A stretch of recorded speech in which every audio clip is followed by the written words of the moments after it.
Hello everyone and welcome to Fuller Field in Falmouth, where in just a few minutes, the Harwich Mariners will kick off their 89th season in the Cape Cod Baseball League. I'm Tyler Henry and I'll be joined today and all season by my broadcast partner in Colin Casey. I'd like to say thank you for tuning in. After a slightly disappointing 18-24 campaign last year, the Mariners look to get back to their winning ways with a fresh slate and lots of new faces. Among these are Team USA pitchers like Logan Allen and Connor Seckler, big draft prospects like Chris Lansley and Jordan Butler, and rising stars like Mike Ludwig and Christian Fedko. Like any season, the 2019 year represents something different for every player. For some, it's an opportunity to showcase their talent to top scouts in the summer baseball's biggest stage. For others, an opportunity to fine-tune their skills after a tough 2019 season. And for still a few more, a chance to break out of a temporary contract and prove their worth on a stage with players who have been sought after since their high school days. But that all starts here in Game 1, and the Mariners will have a tough task facing off against the Falmouth Commodores. Taking the bump for Harwich today will be the aforementioned Team USA pitcher Logan Allen, who was drafted by the Rays in the 14th round last week. His 3.1 ERA was one of the best in Conference USA, and now he brings his talents to the Cape Cod League, looking to help the Mariners get off to a good start before departing for Team USA. Colin, this should be a great game and a great season. Harwich is absolutely locked and loaded to make another run. What are the big things you see out of this team going into the 2019 summer campaign? Well, first of all, Tyler, I mean, you got a lot of guys coming right from NCAA college baseball playoffs, so we know there's not going to be a lot of rust with plenty of these players. They're definitely eager to get out there. As far as Harwich goes, I mean, this is a talented team with a really good coaching staff. I mean, manager Steve Englert's been a great coach for this team for several years now. Plus, they have a new addition with assistant coach Jeff Neiman, former Tampa Bay Ray. Spent about 5 seasons in the major leagues, so a lot of talented coaching staff to go along with a team that is hungry to get back into championship contention in another summer here in 2019. Yep, absolutely. And the last time that the Harwich Mariners actually won the chip back in 2011, they actually played against this Falmouth team. So a little bit of history between these two, but for now, just the beginning of another season. And a couple of guys that I want to mention, I mentioned them a little bit earlier, but the starting pitcher today, Logan Allen, and also Connor Seckler, two guys that pretty soon will be leaving for Team USA's Baseball Summer Classic. But for the time being, they are here in Harwich, and what a showcase they'll have a chance to put on. These are the kinds of things you have to take advantage of if you're the Mariners. You look at what Logan Allen has been able to do so far in his season. It has been a phenomenal run for him, and you know, he's one of those guys that can really have a good impact early on here. Yeah, I mean, Allen has been a guy who's been drafted twice now. He was drafted back in 2017 in the 16th round by Baltimore, and he's improved his draft stock over the last 2 years because just a few days ago in the 2019 MLB draft, he was taken in the 14th round by Tampa Bay. So those AL East teams definitely seeing what a lot of teams see here in Allen. I mean, he's got a good, strong fastball, a very sharp curveball, and a tough changeup. So that's all you can really ask for out of a left-handed starter. They're hard enough to pick up already, especially from left-handed hitters. So the FIU Deltona, Florida native looking to have a strong opening day here for Harwich against Falmouth. Yep, absolutely. Take a look at the lineup, starting with the Harwich Mariners visiting here at Falmouth today. Leading things off, it'll be right fielder Chris Galland, then third baseman Cam Thompson, left fielder Chris Lansley, first baseman Nico Cavadas, shortstop Danny Harris the fourth, DH Matt Koperniak, second baseman Brian Dempsey, catcher Matt Oldham, and rounding out the lineup, center fielder Joe Lamuccio. And the offense will be out there first today. They will be facing off against a challenge of their own. It'll be Tommy Sheehan taking the bump out there for the Commodores of Falmouth. And what a year he had. He is going to be just as tough on the flip side for this Falmouth team to contend with today. Yeah, no question about it. I mean, this is a team, in terms of looking at Falmouth here, they have. You look at the history of Falmouth, and they've won 7 championships. I mean, this is a team that has done a lot of winning, but they haven't won one since 1980. That is a long drought. We're coming up on almost 40 years for the Commodores since their last championship. So 7 of them all coming way back in the pre-Reagan era, so they're looking to really get back to their dominating ways here in 2019. Absolutely, and again, they have a pretty decent team to do it with. Tommy Sheehan takes the bump right now as he gets a couple of warm-up pitches in. We're just moments away from first pitch here at Falmouth. Take a look at his year last season, a 4.5 ERA with a 5-6 record through 92 innings. So one of those guys that may be a little bit more limited later on in the Cape Cod League, but for the time being, he has a chance to go out there and do what he's done best, and that's strike guys out. 62 strikeouts to just 23 walks last year at Notre Dame. And one of the few Notre Dame guys I think that we didn't pick up, as the Harwich Mariners did. I mean, a lot of Notre Dame guys dotting the roster here for the Harwich Mariners this season. Really quickly going to give you an update on the jerseys. Today, Falmouth comes out, and they're all whites, trimmed in maroon socks and black hats. For the Mariners, they'll be in their visiting grays, blue and red socks, and that is trimmed in blue letters, trimmed in red. So again, Commodores and Mariners coming at you here in just a few moments as a few more warm-up pitches here for Tommy Sheehan. And I mean, again, he is going to be a tall task here. Everybody's throwing their best guys, but a lot of the top players for all the teams, you mentioned, in the College World Series right now. So we're kind of keeping an eye on that ourselves, seeing, you know, which players for what teams will be showing up when. And obviously there's always the logistics of how much time you take off in between taking the loss, getting bumped, and then coming out here to the East Coast. I mean, it's been a really exciting College World Series. Look what's been going on. We got no-hitters. We got walk-off grand slams, down 3 runs. I mean, it has just been a phenomenal June here. And now, all of a sudden, as quick as those college playoffs started, here we are, first day of Cape League action. Yep, absolutely. So we're ready to get the season underway as Chris Gallant steps in from the right-hand side. Just a few moments away. Sheehan sets. The lefty deals. First pitch will miss low and away for ball 1. So right off the bat, Sheehan goes off speed, and here he'll come. This one will be chopped up, picked up. That'll be Frasca. Throws across the diamond in time for out number 1. Completely overcast here today with a lot of wind. Feels like it's coming in from right field. So that'll be a factor for those lefties trying to hit one out right out towards the scoreboard out and right. Well, the football scoreboard, I should say. Yep, plenty of wind, plenty of clouds, and some rain supposed to be making its way this way towards Falmouth, but that not until later tonight. Cam Thompson now stepping in. He'll be batting from the left-hand side. The third baseman today takes his first pitch, and it's a fastball that will miss high for ball 1. Thompson, a junior at K-State. That is Kansas State, for those of you not familiar with the Midwest. Here's the 1-0 pitch, and that one will find its way into the zone. Good sliding action on that. Count to 1-1. Frustrating year for Wildcats fans. I mean, they lost to Kansas, their big rivals, in 11 innings on a 15-14 game in the Big 12 tournament. Absolutely. 1-1. Looks like a curveball just catches the zone around the knees. So it's a 1-2 count here on Cam Thompson. Yeah, Wildcats bounced against their Big 12 rival in Kansas. One of the few competitive series that those two are able to have, as this one is going to be fouled off down the third base line. You look at that rivalry between Kansas and Kansas State. Obviously, the Jayhawks getting the better of the Wildcats in basketball, and then usually the Wildcats taking care of business on the football field. But the Diamond has been interesting, as those two have had some pretty competitive series out there on the baseball field. Once again, the 1-2 pitch coming to Cam Thompson, and he'll watch a breaking ball in the dirt to even the count at 2-2.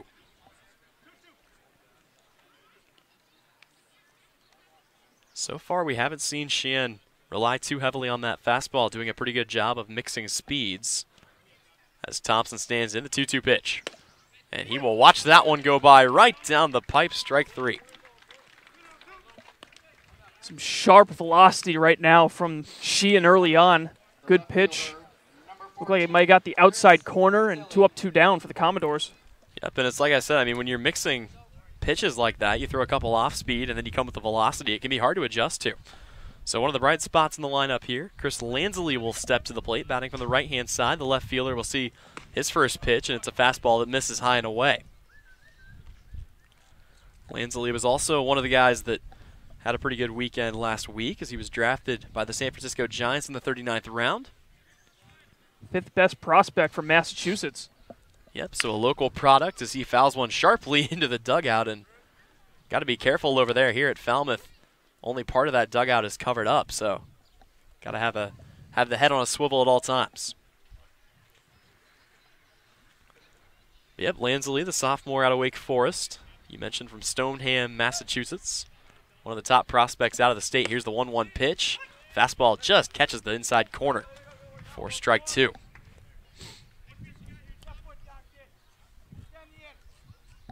Working at a relatively quick pace is Sheehan. Takes a little bit of time to think this pitch over. The wind up, the pitch. And he comes with another fastball. This one will just miss inside. The count even at 2-2. Doesn't look like any jitters from Sheehan so far. I mean, it seems like every pitch he's thrown is exactly where he's wanted it. Yep, a lot of confidence throwing him out here on opening day in the Cape League. Here's the pitch. That one will be taken to first. Picked up by Kasparius, tossed to Sheehan, and that will end the inning. 3 up, 3 down go the Mariners. We head now to the home half of the first. After this, still 0-0. You're listening to Harwich Baseball on the Harwich Radio Network.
Welcome back to Falmouth. Tyler Henry alongside Colin Casey, still knotted up 0-0 as we head now to the home half of the first. Falmouth Commodores with an opportunity to deal some damage, but again, they're going to have a tough task to do it against as they'll be facing down Logan Allen, who in a few days will be heading off to Team USA. He'll get one at least, maybe 2 starts here for this Harwich team, but aside from that, not 100% sure how involved he'll be able to be. And then, of course, the other pitcher, Connor Seckler, will also be heading off to Team USA. But take a look at what Logan Allen has done this year. We mentioned the draft numbers in 2019. In 14 appearances, had a 4-6 record, which, again, record a little bit overrated, but a 3.1 ERA, 120 strikeouts to 25 walks. He was mowing down hitter after hitter, and he will face off against Hayden Cantrell, who fouls the first pitch he sees back behind the screen.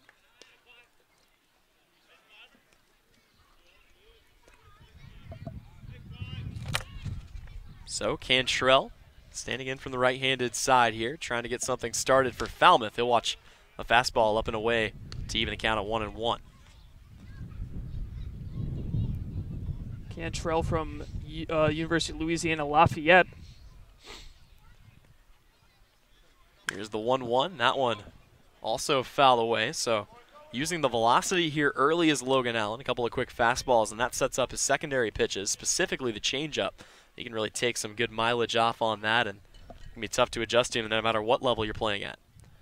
Here's the 1-2. It's going to be weakly chopped foul. Back to the Harwich dugout. Cantrell's got some pop. I mean, 9 home runs on the season, but he had a 3 home run game against Little Rock back on March 16th. Yep, certainly a lot of power here in the leadoff spot. Plenty of speed to go with it. Here's the 1-2 once again. That one will be hit sharply, and that'll get through to left field. So right off the bat, Hayden Cantrell puts a runner on base for the Commodores. Yeah, I mean, you could see the ball really jump off the bat of Cantrell there. A hard-hit grounder right through the 5.5 hole. Gets into left field, and already the Commodores threatening. Yep, and a good job there by Thompson. Made the effort with a full extension dive, but just couldn't quite get a glove on it. So that will take Logan Allen to the stretch. Runner on first, and standing in now will be Trey Cruz, the shortstop. Coming up also from the right-hand side. First pitch to him. Big swing and a miss. They're going to say maybe tipped a little bit, but either way, an 0-1 count.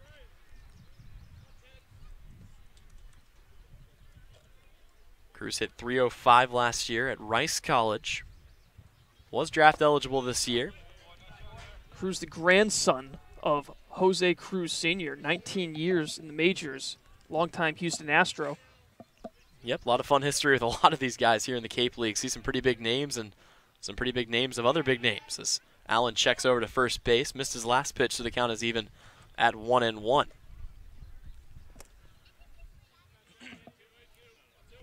Cruz, sorry, the Houston, Texas native. Went to Escacopal High School, and he'll foul this one back to the backstop.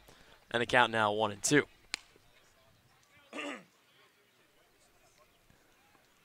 Really tall frame. 6'2". Rocking the pink bat right now. Here comes the 1-2 pitch. That'll miss low. Pretty decent lead over at first base from Cantrell, especially with a lefty in the mound. Those can be really tricky to pick up, but he's got about a 3.5, 4-step lead. Yep. Allen already checked him over once, keeping an eye on him. Tough to steal second on a lefty, but definitely not out of the question. As he comes home with the 2-2, that'll be fouled away to the Harwich dugout, and we'll do it again. But yeah, for Trey Cruz, you talk about a little bit of speed. 6 triples for him last year. Or sorry, 2 triples for him last year. 13 doubles. So some pretty good speed numbers for him back in the 2019 season. 2-2 pitch, fouled away once again. This one down the right-hand side. Everybody got to be very aware here at Falmouth, especially if you set up on the token lawn seats out there. Pretty good setup here, though, right behind home plate for the most part. Got a great view of the entire field. Yep, absolutely.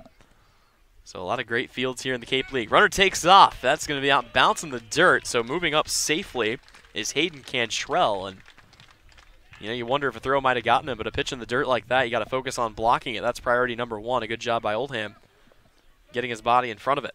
But a great jump there by Cantrell. I mean, he had that base pretty easily, even if it was a clean pick by catcher Oldham. So with the runner in scoring position, this one will be fouled away deep down the left field line. So starting to straighten things out a little bit here is Trey Cruz, and Allen trying to put him away. Count is now full.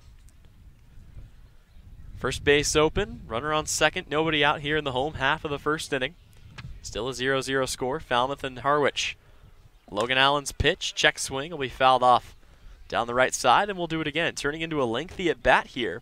If nothing else, Trey Cruz is making Logan Allen work for it. Yeah, and that last pitch was a great job of fighting one off. It was an up-and-in fastball. He tried to hold up his swing, but he ended up making contact, and the ball just dribbled a couple of feet away from home plate. See if Allen wants to come with something off speed here. 3-2 count, payoff pitch. Swing and a miss, strike 3. Got him with a changeup down around the knees.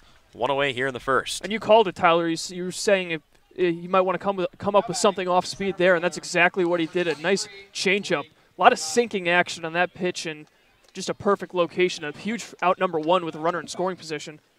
And the changeup is almost more dangerous when he doesn't have the curveball, because 2 of his 3 pitches are going to come in at a pretty decent velocity, but when he goes to that changeup, it is night and day difference. As the center fielder Blake Dunn will stand in from the right-hand side. First pitch to him, slider. That'll just miss low and away for ball 1. And you see a lot of pitchers nowadays have some sort of slider or cutter, but with Allen, he really relies on that off-speed, whether it be breaking ball, changeup, whatever it might be. Not a lot of sharp breaking stuff, some of the more, I guess, the soft breaking stuff. Yep, as this one is fouled back. Sounds like somebody made a catch back there. Yeah, definitely, utilizing the softer pitches. And again, I mean, most guys come in with a curveball of some kind, but he's pretty confident with the slider, the fastball, and the changeup. Obviously, it's worked out. Runner takes off for third. Good throw down, and they got him. So how about that? Oldham comes up firing, and they're able to get Cantrell trying to swipe third. Aggressive base running only working so much, and now 2 away with a 1-2 count. He can't really make much of a better throw than that. I mean, he had it right on the money. He had to make it because it was another great jump there from Cantrell. Yep, Matt Oldham just came up with a gun, and now he'll have to go down in the dirt to block this one as the count evens at 2-2. But, I mean, that was about the best pitch to do it on. Fastball, a little bit low, maybe like it a little bit higher, but he picked it up, threw to first, and a good tag applied down there by Thompson. So it's a 2-2 count here. Pitch, swing, and a miss, strike 3. So the side is retired here. Harwich gets the technical 3 up, 3 down. We head to the second, still knotted up at 0. You're listening to Mariners Baseball here on the Mariners YouTube Network.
Welcome back here to Falmouth. Tyler Henry alongside Colin Casey. Second inning coming up, and leading things off for Harwich will be Nico Cavadas, the first baseman.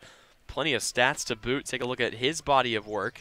Last season in 2019 with the Notre Dame Fighting Irish, 54 games, had an OPS of 894, slugging .517. Plenty of extra base hits to boot, 25 of them. A lot of great hitting numbers out of the lefty, and he'll stand in for a second inning to face off against Sheehan. First pitch taken right back up the middle. It's going to be a tough play. Coming in to make it is Cruz. Throw to first is in time. So a good job there. A slow roller, but shortstop Cruz able to handle it. One away.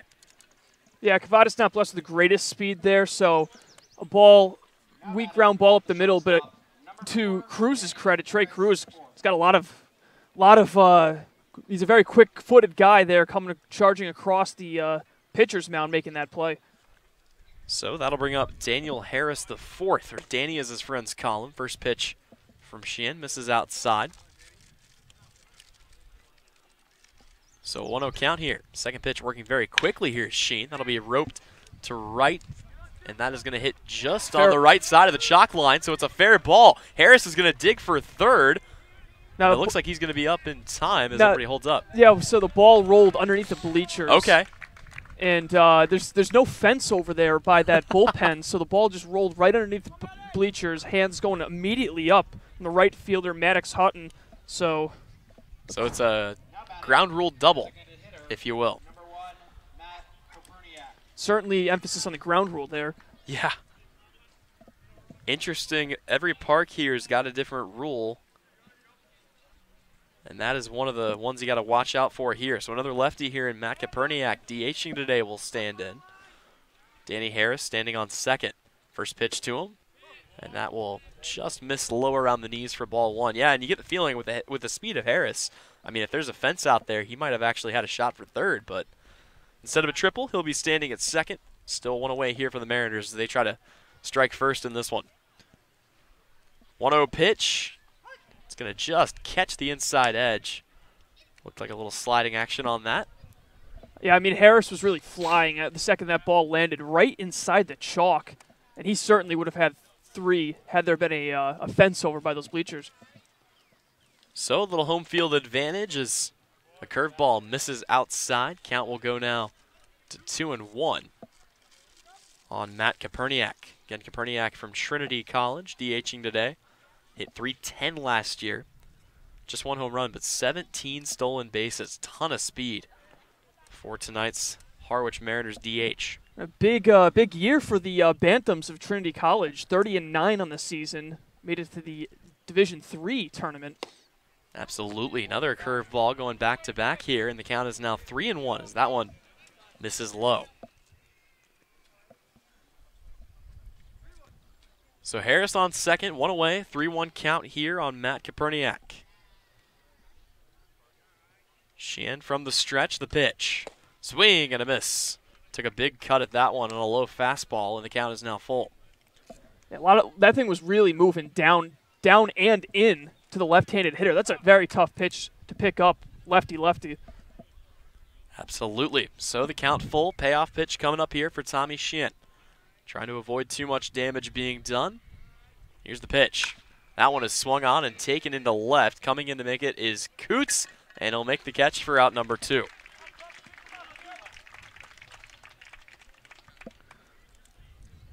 Lengthy at-bat there for Koperniak, but in the end, it is the pitcher Sheehan with getting the better of him there, and now the runner on second and 2 away. They don't really have to worry about Harris out there as much as they should, or as much as they need to now. Yep, just got to get one more out, and it'll be Brian Dempsey that they try to retire here to end the inning.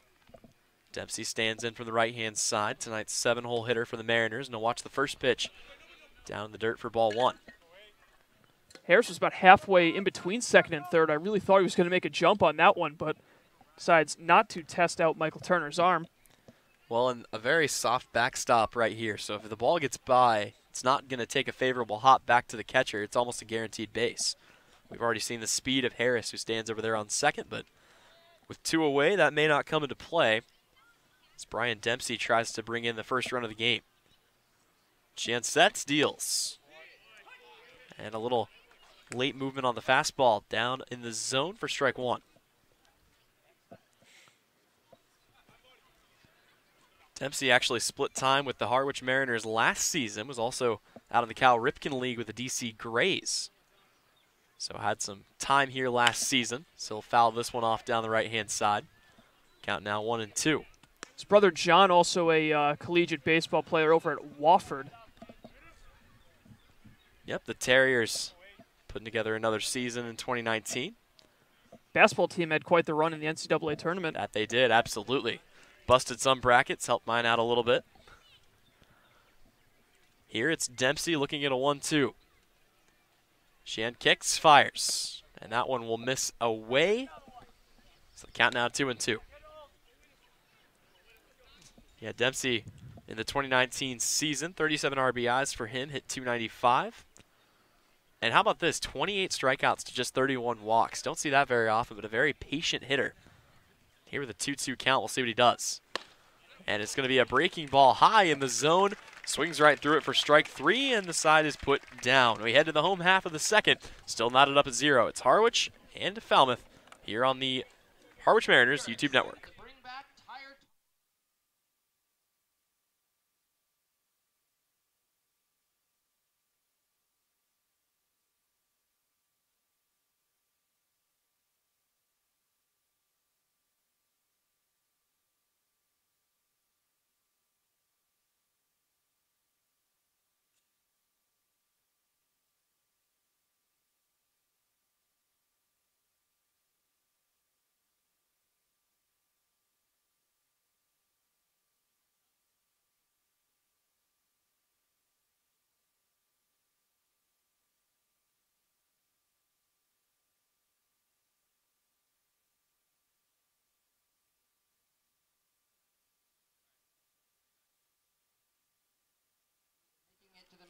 Back to baseball here at Falmouth. Tyler Henry, Colin Casey bringing you this game is, again, opening day here on the Cape.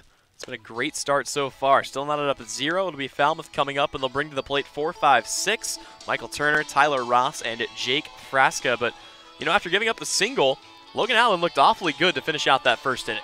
Yeah, and he is a tough hitter with Hayden Cantrell. I mean, he's been such a threat for his team at the collegiate level with UL Lafayette, but after the leadoff single and the steal, it was Cantrell got a little bit aggressive, got picked off at third, and then a couple of strikeouts against Cruz and Dunn, and turned out to be a pretty good inning for Allen. Yeah, absolutely, and we talked about it. Matt Oldham, I mean, didn't have a chance to make a throw at second as the ball was down in the dirt, but taking off for third when Cantrell left, I mean, he had an absolutely great throw and an excellent tag applied by Cam Thompson over there at third. So stepping up to the plate to lead off the second, it'll be Michael Turner, the catcher, batting from the left-hand side today.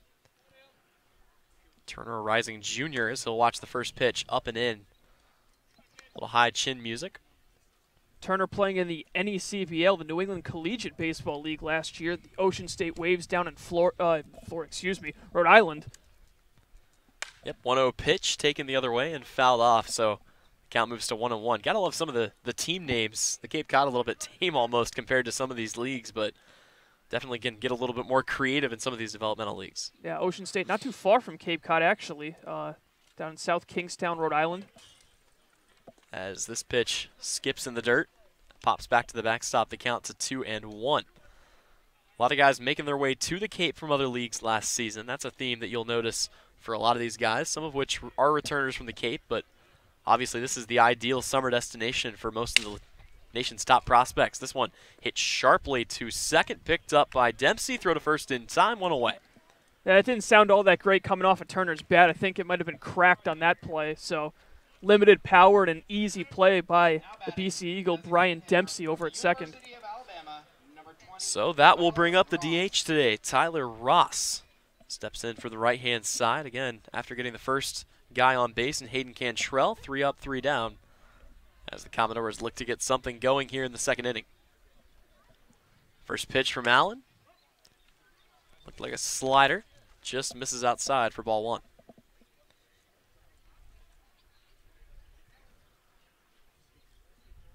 Second pitch. That one hit and almost Actually, an excellent grab out there at second. How about that?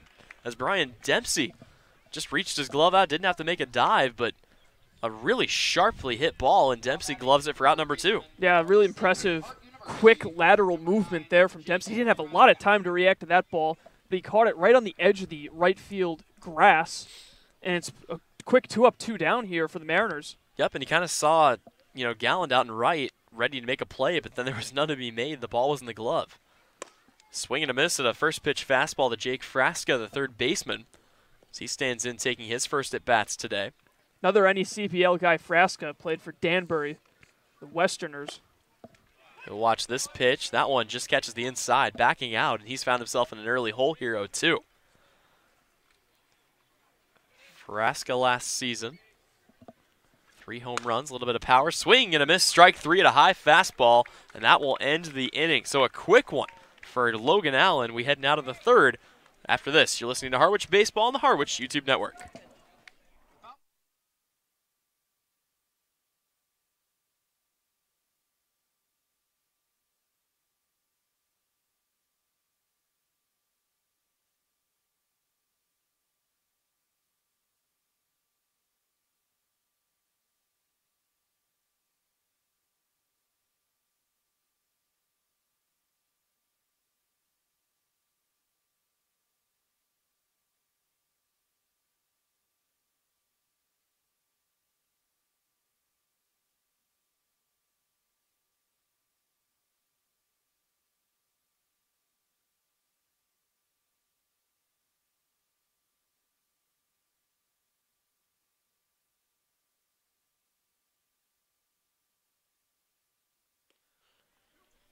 Back to baseball action as we head now to the third inning. Harwich coming up to bat. They'll bring 8, 9, and 1 as Matt Oldham and Joe Lamuschio will be leading things off here. And back out for another inning, it's Tommy Sheehan.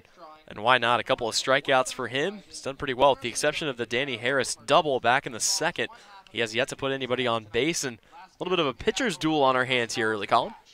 Yeah, I mean, the game's been moving really quickly because of this. I mean, you look how efficient that last inning was from Allen, the bottom half of the second.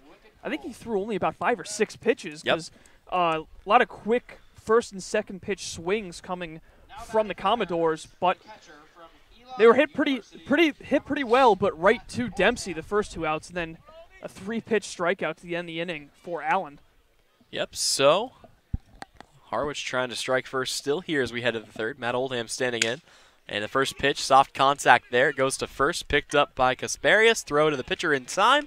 1 away here in the third.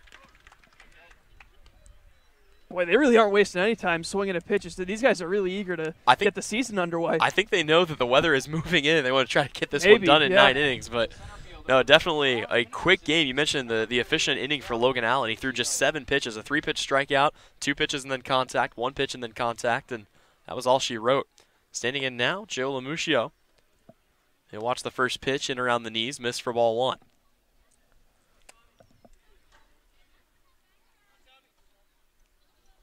Tommy sets, fires. Fastball upstairs, that'll miss, and he's fallen behind here early, 2-0 the count.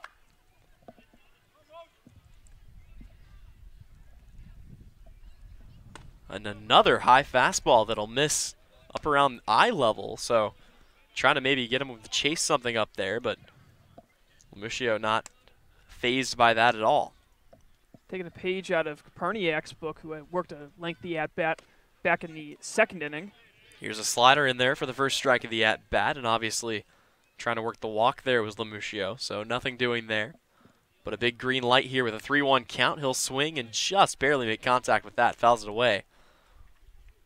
May have gotten a piece of the home plate umpire there as he heads out to have a word with the pitcher. It was Doug Issam. So it's a full count here as Sheehan's worked his way back in the count here.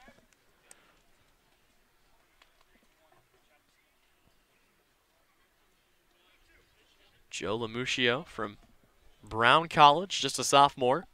Payoff pitch, swing and a miss, strike 3, and that's another part of the reason this game has gone by so quickly. We've seen several strikeouts so far in this one, 3 for Harwich and 3 on the other side for Falmouth, and we're not even through the third inning yet. and only one of those 6 total strikeouts has been looking. So a lot of it's just the great movement on these pitchers, off-speed pitches so far. I mean, it's been pretty impressive just in game number 1 how locked in they are. Absolutely. Chris Gallen comes up for a second time. He'll tip that one foul on the first pitch, so an 0-1 count here. Grounded out to third his first time up. Trying to get something started here with 2 away for the Mariners. Pitch, that'll miss down in the zone. Count even at 1-1. Gallen had 1 home run with the Mariners last year, and it was a walk-off home run on June 19th against the Orleans Firebirds. Yep, he'll watch this one miss high and away. Definitely a hero in Harwich lore. As, again, you mentioned, if you're only going to hit 1 home run, might as well make it a memorable one, and he did just that. So he'll watch this one just catch the zone. The count even at 2-2 here. And working at a blistering pace right now is Tommy Sheehan, wasting no time. As soon as the hitter's in the box, he's ready to go. Takes a little more time on this pitch. 2-2. Breaking ball down in the dirt. They'll have to throw down to confirm it, but that's all it takes. And the side is retired. 3 up, 3 down once again for Harwich. We head to the home half of the second. You're listening to Harwich Baseball on the Harwich YouTube Network. If so, make sure to head over onto Artie's Food.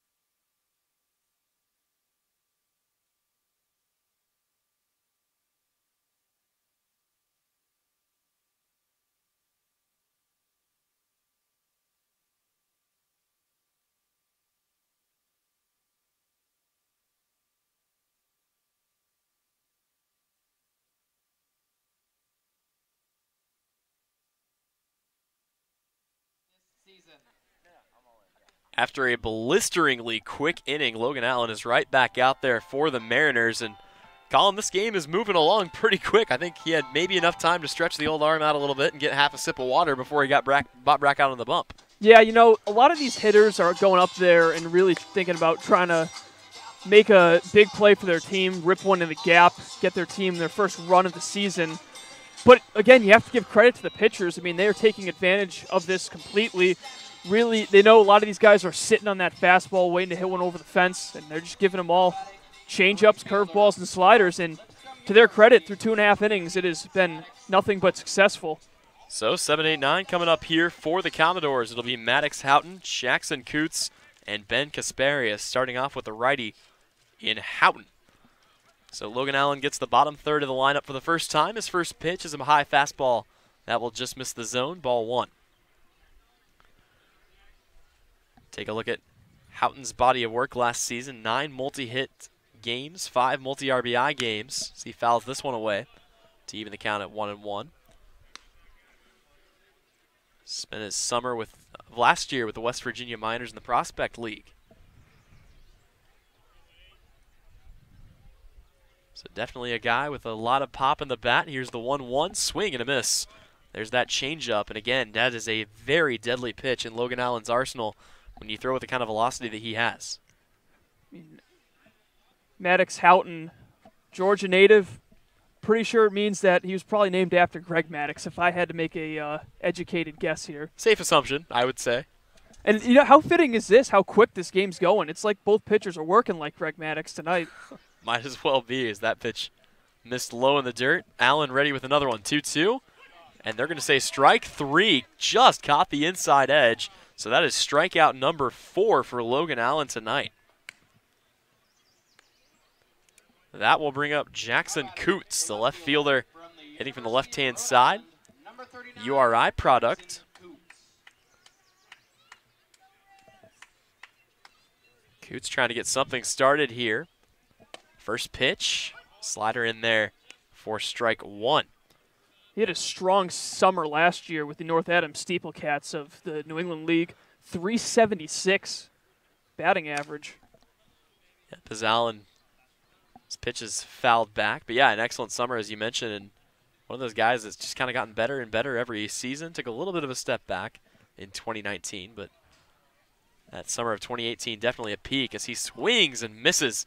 There's the changeup once again. That's been the go-to strikeout pitch. And how about this? Logan Allen is just tearing through the bottom part of this lineup. 3 straight strikeouts.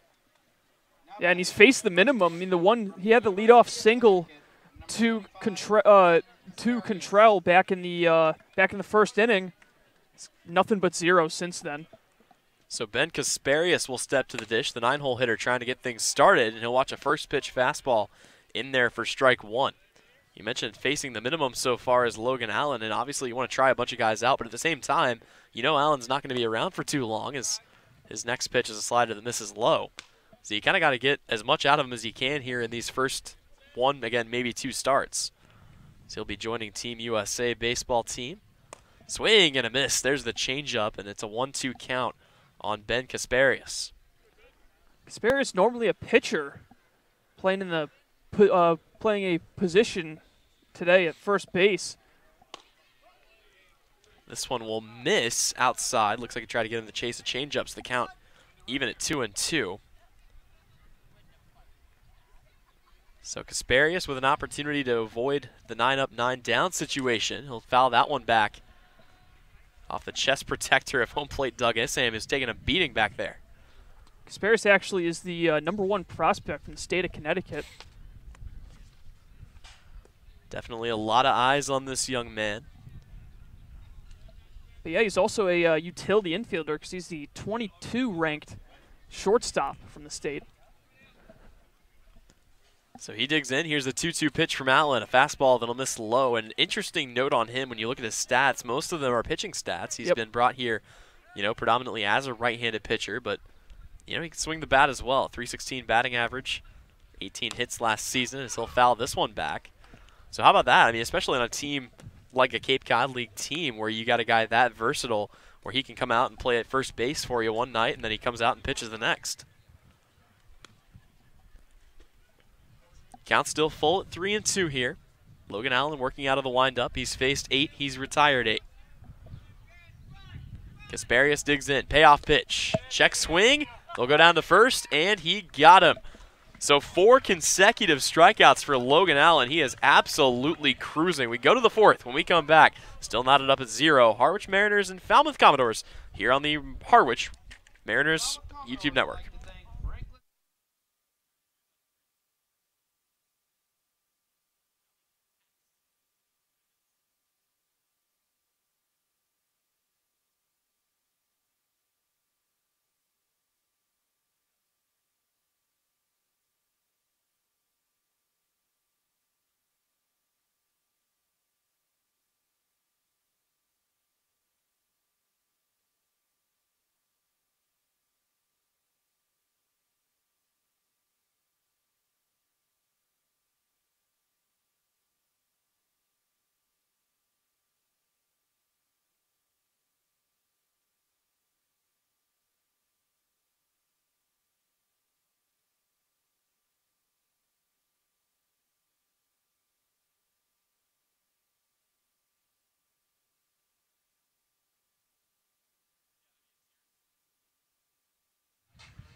And welcome back to Falmouth as we enter the top of the 4th inning of the season opener between the Harwich Mariners and the Falmouth Commodores.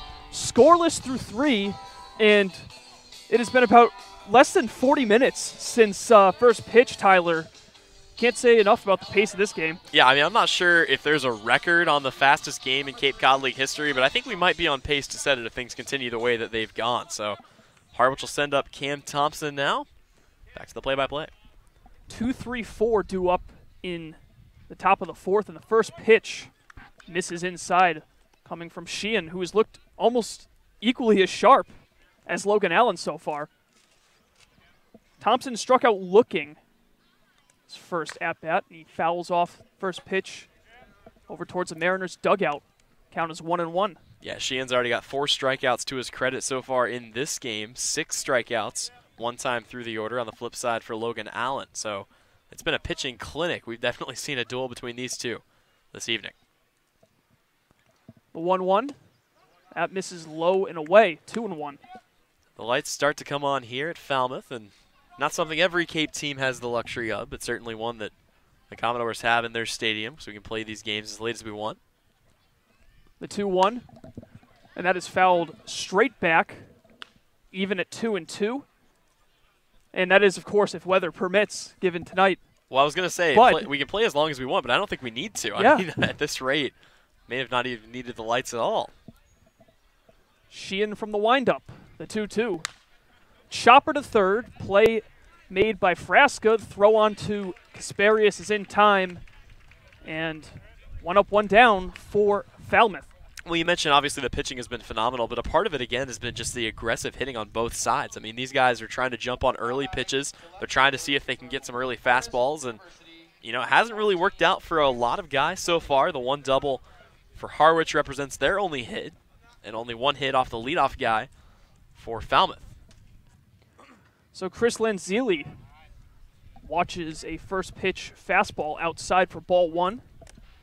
Lanzilli out of Wake Forest.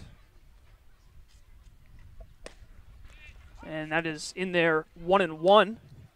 His team, the Demon Deacons, going 31-26 out of the ACC. And they were eliminated in that conference tournament by NC State, who had a phenomenal season. 2-1. Yeah, this roster kind of dotted all across by Wake Forest guys and Notre Dame guys. See a lot of them here for Harwich in 2019. And the pitch is right down the middle, right at the knees, actually. 2-2. Yeah, and you can see Lansley maybe not necessarily expecting a fastball there, but he got one right down the pipe. See what he sits on here with a 2-2 count. And that one misses outside, full count. A hit for each team so far. The lone Mariners hit coming from Danny Harris the 4th. It was a double down the right field line, a ground rule double. The full count pitch, and it's a weak chopper out in front of the mound. Sheehan, bare hands, throw, gets away. And that is going to be a throwing error on Sheehan, and with that, it's a 1-out base runner for the Mariners. Well, and I'll tell you what, I think that might have caught Lansley's, like, the back of his heel as he was running, because that thing completely died as it trickled off to the right side. I mean, if that throw doesn't hit him, that might roll into the bleachers, and we might be looking at another double situation. Or not double, but another guy on second. Instead, it goes off his knee. So, insult to injury. Not only do you take the shot, and you're going to have to use the ice pack tonight, you also don't get second base.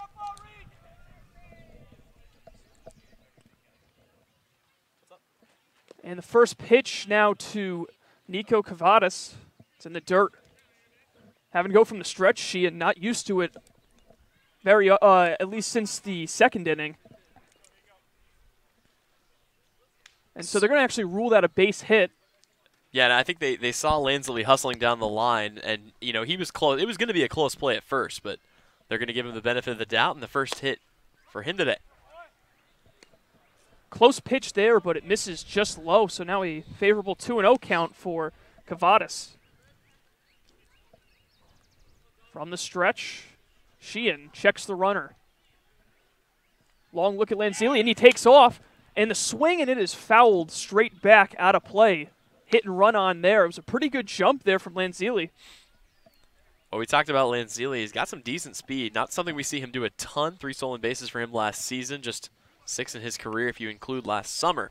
Or 7, sorry. But some pretty good speed. I mean, we saw it down the first base line, and why not? The 2-1. And a lazy fly ball towards left. That's going to drop in for a base hit as Coots is playing pretty deep and didn't have enough time to run and grab that ball as it died right out behind third base. So now it is 2 on with 1 out, and in comes Danny Harris, who doubled in the second inning and has one of the now 3 hits for the Harwich Mariners. Well, we talked a little bit earlier about Cavadas' power numbers, and clearly that was the scouting report. Coots playing him a little bit too deep, and he's unable to come in and make the play. So 2 on, 1 out here. If you can move those guys up into scoring position, some pretty good situations heading your way here. As Danny Harris, you mentioned, with a double, standing in now. Sophomore out of Eastern Kentucky takes a rip at the first pitch, and it slices out of play over towards the bleachers. That's exactly where he hit the ball last time, albeit it was a fair ball, and it kind of took a couple bounces into those bleachers. Yeah, and you can see Houghton, as he kind of headed that way out in right field, didn't quite go back as far to his normal position. So he's going to be playing a little bit tighter to the line out there in right. See if that move pays off or not. Sheehan checks the runner at second, then delivers, and once again it is sliced foul by Harris out of play. He's behind 0-2, and he was well behind both of those fastballs. Yeah, I was going to say Harris maybe just needed to take a step a little bit earlier here, but definitely a capable hitter. We've already seen it once today. And plenty of real estate out there in right center if he can get around on one. Push that one somewhere in the gap. From the stretch, Sheehan. Long look over at second. Now he delivers, and it is fouled off. Might have gotten a piece of the catcher Turner on the way to the backstop. Stays 0-2. Yep, good job fighting it off there by Harris. As you saw, Sheehan comes with a high fastball and just, you know, fight it off, take another pitch. That's not the one that he's looking to drive. Not at eye level. It's been a constant breeze around the ballpark since the game started, making it have that almost that April feel to it, and getting a piece of it once again is Harris. This has been a pretty impressive at-bat, and it's still 0-2. Well, we talked about it. Harris, not the most patient of hitters, but does a pretty good job of, you know, just tightening it up and fouling it off. As take a look at last year, 42 strikeouts to just 14 walks, but a guy that gets on base an awful lot, and that's kind of the thing you really look for in a guy like Danny Harris. A respectable .431 slugging percentage as well, with a Stone Mountain, Georgia native. Sheehan will look at first, now at second, and he throws, and it is fouled straight back once again. So Harris has seen 5 pitches, I believe, in this at-bat, and has fouled off all 5 of them. Yep, he has yet to put a normal strike up there on the board, and the bat's getting longer and longer. A couple of pitches that would have been balls had he laid off of them, but instead he just puts a little bit of wood on it and takes the next one. And you wonder whether or not we'll see a pitch wasted here if he goes right at him. Here's the pitch. It's a grounder up the middle. This could be 2. Glove flip for 1. On to first. Kasperius the stretch, and it is in time. A twin killing to retire the side and ends the Mariners' threat. After 3.5, we are scoreless from Falmouth. You are listening to Harwich Mariners baseball here on YouTube TV.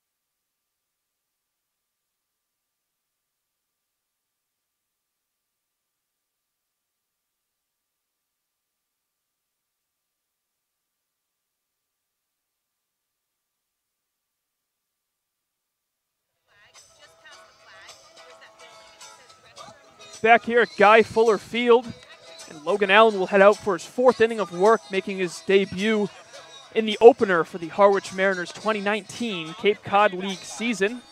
And he has looked very sharp, giving up just 1 hit in 3 innings of work. He has struck out 6 batters in that span while facing the minimum, so it'll be the top of the order due up here in the bottom of the 4th, and it is Hayden Contrell who owns the only Falmouth hit in this contest. Yep, he has been absolutely phenomenal, and I mean, honestly, very sharp. While an excellent compliment might even be underdoing it a little bit, he has been just tearing through this lineup since giving up the leadoff hit. But second time through the order can be a little bit different, so we'll see what he does against Hayden Cantrell here on number 2. And the Youngsville, Louisiana native with a bunt to lead off the inning, but it is perfectly fielded by Matt Oldham. Yeah, and I mean, after seeing the arm of Oldham on that throw down to third, I mean, you really needed to put that in a good spot, because if you give him a chance to throw down to first, that's going to be easy pickings. So, you know, there it is. 1 pitch, 1 away. The efficiency continuing just to rack it up here for Logan Allen. In steps Trey Cruz. First pitch to him from Allen is on the outside corner for strike 1. Cruz struck out swinging in the 1st inning. A lot of guys. Shortstop. And he swings and misses. I was going to say, a lot of guys struck out swinging in the 1st inning. He was the first victim as he took a cut at a high fastball there, and he's behind here 0-2, so looking to avoid repeating that. The 0-2 in the dirt, tried getting Cruz to chase. He does not bite. And it is a 1-2 count. Well, one thing we have seen is that the strikeout pitch for Logan Allen has been the changeup, so we'll see if he takes him off speed here after a couple of straight fastballs. Goes up high with the heater, but it misses just above the letters, 2-2. Well, that's the pitch he got Cruz to swing at and strike out back in the first inning, so not a bad spot there. But off speed is in the dirt for a 3-2 count. So battling back here is Cruz, and he looks to become the second base runner of the game for the Commodores. Here's the payoff pitch, and it is fouled straight back out of play. Yep, so a long quality at bat here out of Trey Cruz, who again was back in 2018 a 35th round pick to the Houston Astros. The 3-2 is in there for strike 3, and Allen picking up right where he left off, and that is his 7th K of the game through 3 2/3 innings, 2 away. I mean, for Logan Allen, that was basically just a challenge pitch because he put a fastball in a pretty good spot to drive, but he was just looked right at Trey Cruz and said, I don't think you can hit this. Take your best shot, and puts him away. So it'll be Blake Dunn with 2 away in the 4th. And the first pitch to him from Allen misses right in on his shoe tops, 1-0. Yeah, definitely want to get out of the way of that with the velocity that Allen throws with. It's not a guy you want to get plunked by. As Blake Dunn steps out, a 1-0 count. And it's an inside-out swing, an easy play over at second by Dempsey, and another 1-2-3 inning for Logan Allen and the Harwich Mariners, but it is still scoreless after 4 innings from Guy Fuller Field. Once again, you're listening to Harwich Mariners baseball here on the Harwich Mariners YouTube TV network. Let's see them fly.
Top of the 5th here from Falmouth. We are scoreless, 0-0.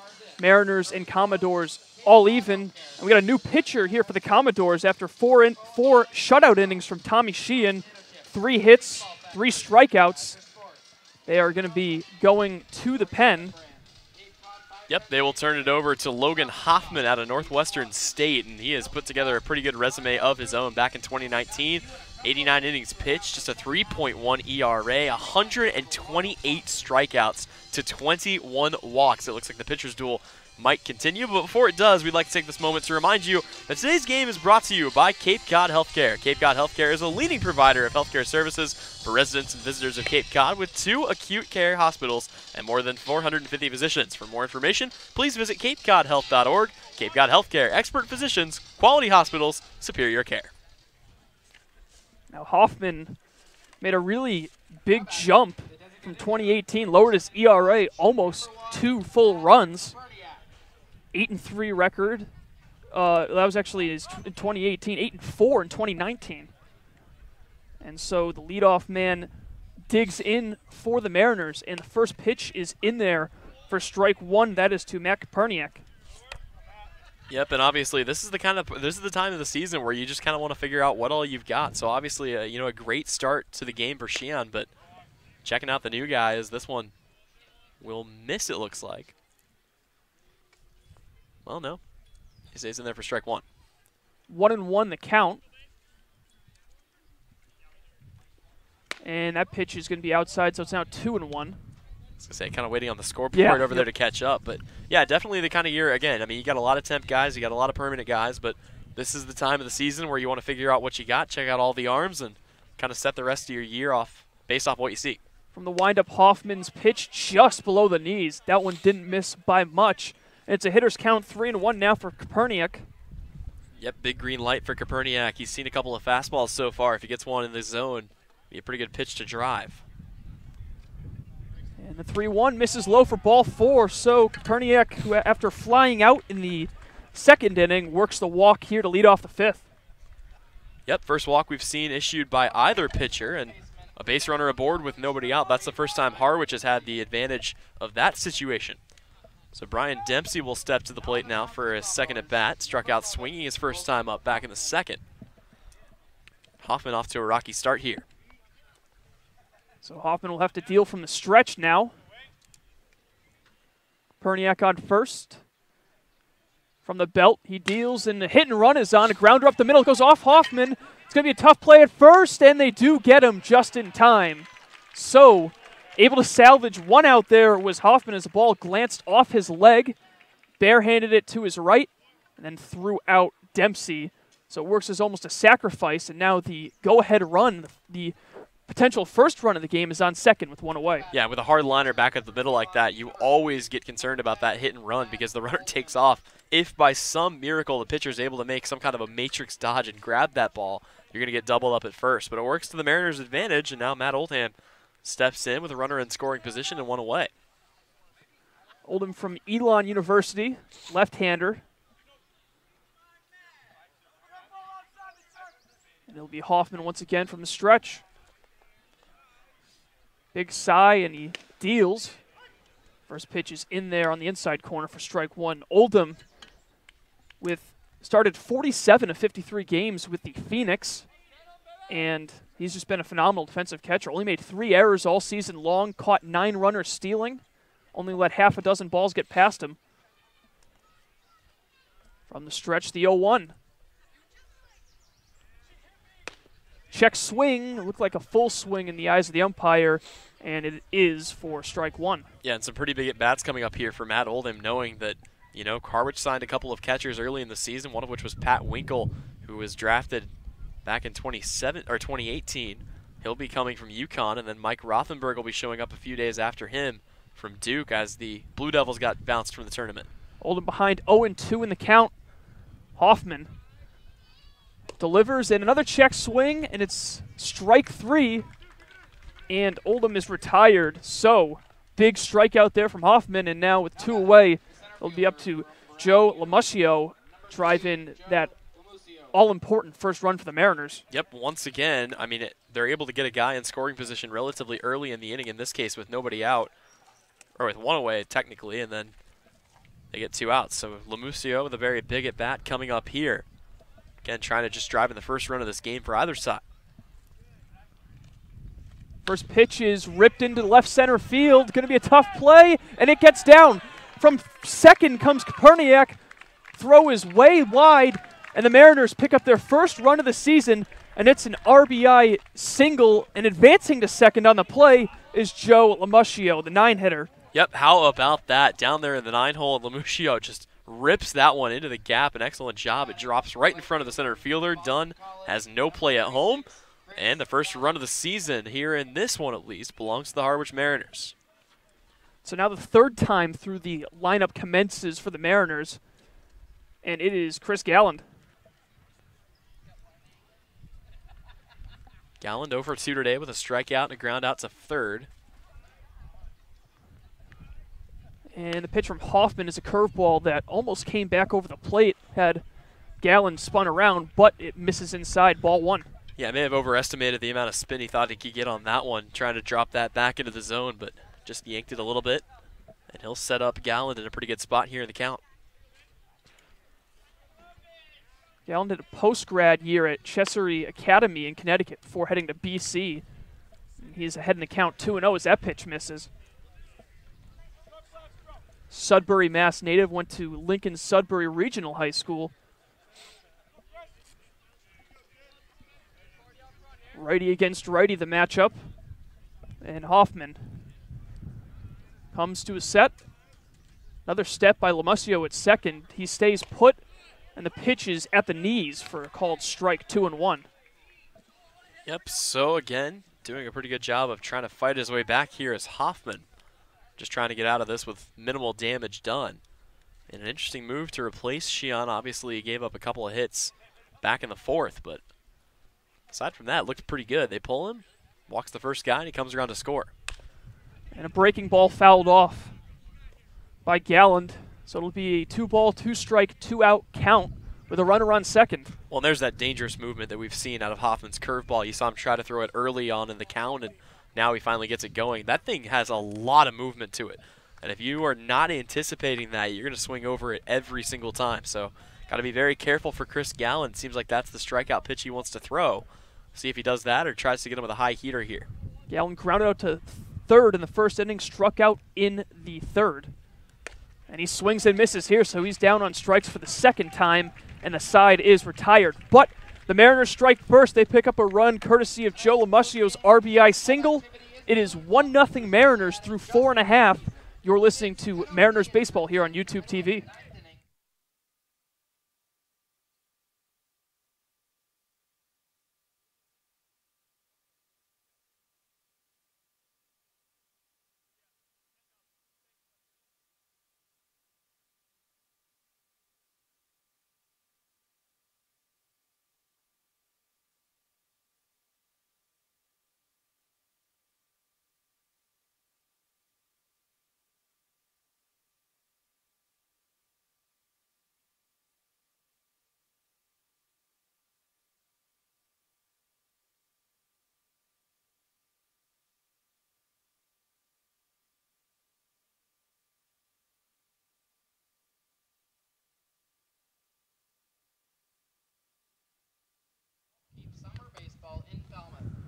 Logan Allen will head out for his 5th inning of work as he has pitched 4 shutout innings to go along with 7 strikeouts.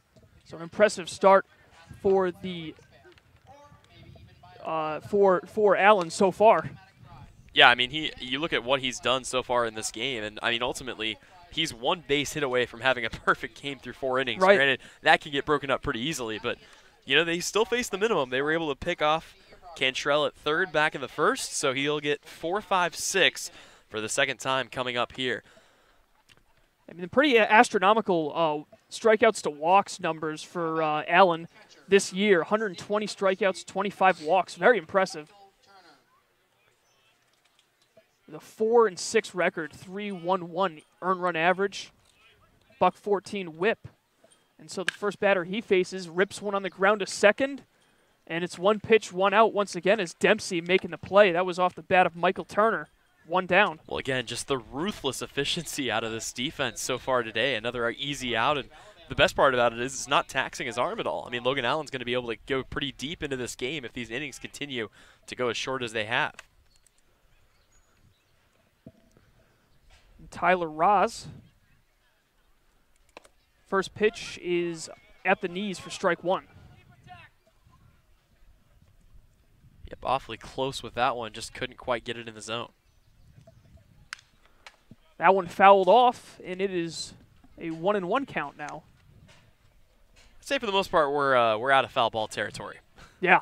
Take a pretty perfect arc to get one over here. But I will say, did you bring your glove to the park today? No, I did not. Chopper to the pitcher. Allen, easy play. And once again, quick 2 outs to begin the home half of the 5th. Yep. Again, just moving quickly through the lineup, and I mean, we don't have a pitch counter right here, but if we did, I mean, it's been pretty low, all things considered. We're running out of ways to talk about how efficient he's been throughout the first 4 2/3 of this one. So it'll be Jake Frasca. He's barely given us time to introduce these hitters, and there's a long drive down the left field line, hooking foul, and it is foul. Looked like it might have been just by a matter of inches there, but regardless, Frasca will have to trot back after rounding first pretty hard. He would have had extra bases had that ball landed fair. Yep, I mean, baseball, as any, is a game of inches, and that thing came awfully close. Would have been at least a 2-bagger. So he'll step back in, and all that work, he's down 0-1 in the count.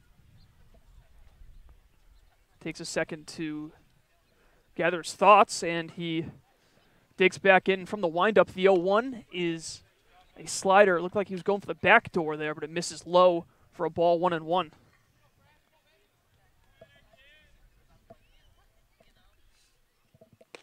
And Frasca lays off another pitch outside. It's 2-1.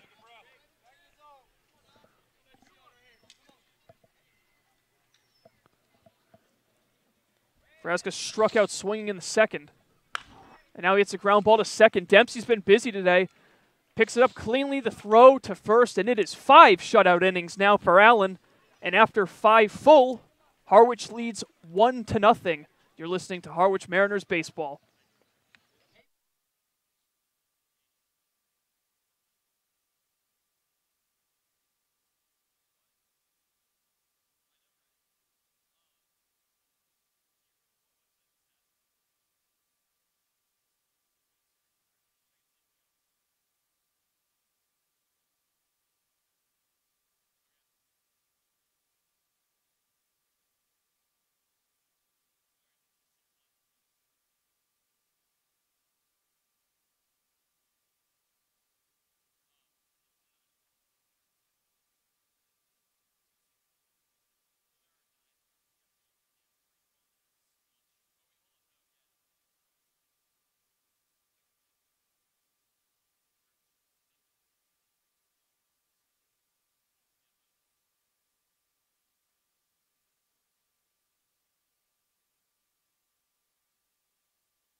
Back at Guy Fuller Field after 5 innings, 1-0 Mariners.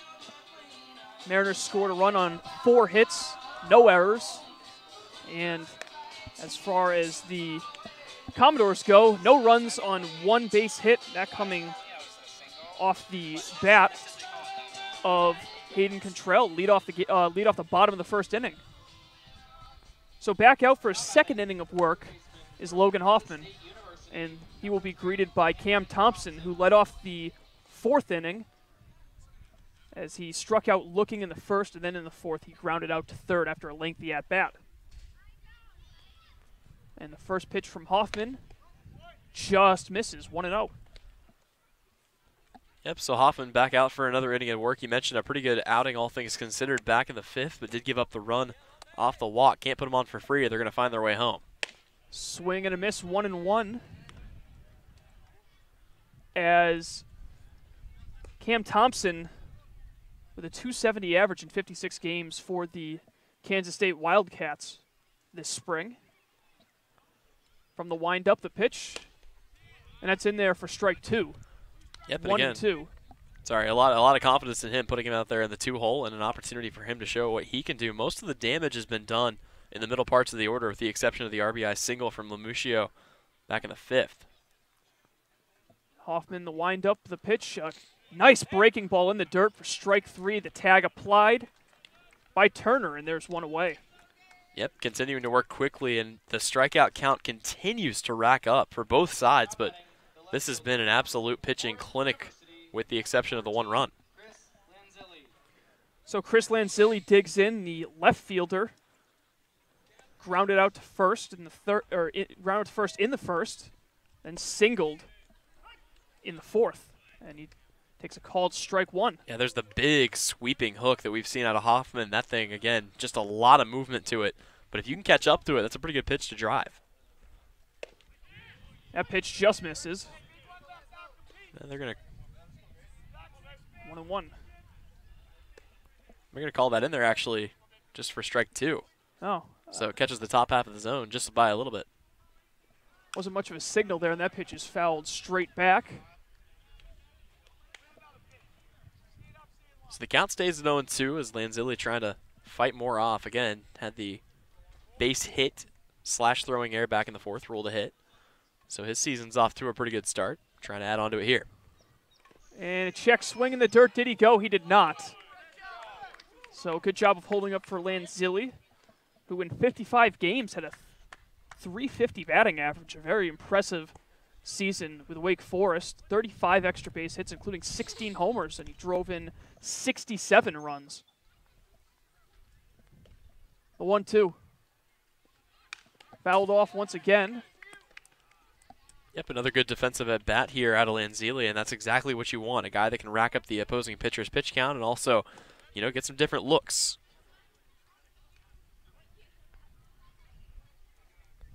Long look in for Hoffman. Starts his windup and the pitch. Nice changeup, swing and a miss, and back-to-back Ks for Hoffman to start off the top of the 6th. And there are 2 away. Well, how about this? This is strikeout number 8 against Harwich Mariners batters in this game.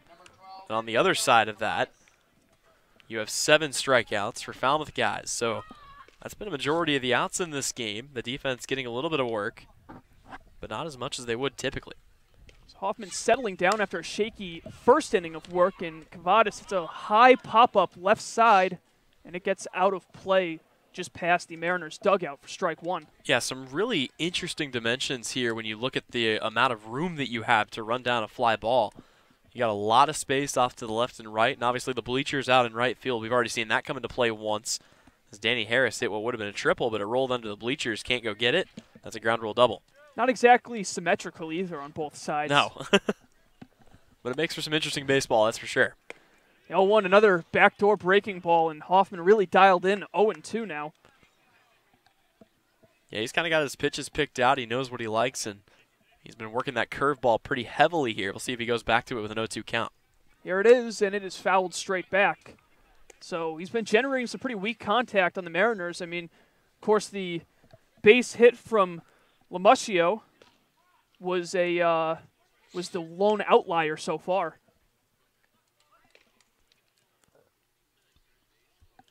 The 0-2 pitch was in the dirt, swung on and missed, and striking out the side is Hoffman. So a great bounce back inning for him here in the 6th. We had the bottom half of the inning. His team, though, trailing the Mariners 1-0. The winner of the Kids Cup.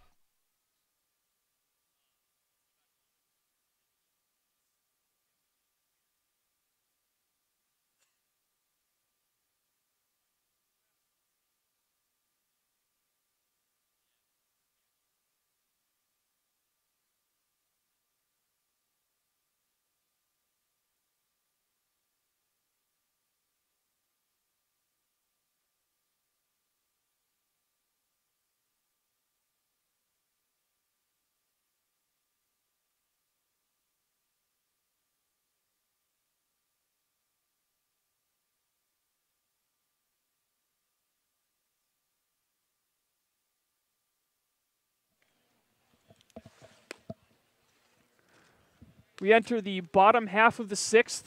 Mariners clinging to a 1-0 lead still. And that is the end of the night for Logan Allen. 5 innings of work, just gave up 1 hit. Didn't walk anybody, no runs allowed. He struck out 7, so a very impressive performance in game 1 here for Logan Allen, who, of course, is kind of on a limited schedule here with the Mariners. Yeah, absolutely. You want to make sure you get as much use as you can out of him, and I'd say they did just that, not taxing his arm too much as he's able to go through 5 full. So Antonio Menendez will take over, and we'll give you a look at him. But first, I'd like to remind you that tonight's game is sponsored by Curry College. Learning that Curry College extends beyond the classroom and is embedded in all that they do. Curry College prepares students to engage in successful careers and active citizenship with a global perspective. Explore undergrad majors, minors, and concentrations, including new majors, accounting and biochemistry, and software development online at www.curry.edu. So as you mentioned, Antonio Menendez coming into the game here for the Mariners. He'll take over in the 6th. And the sidearm delivery misses low for ball 1.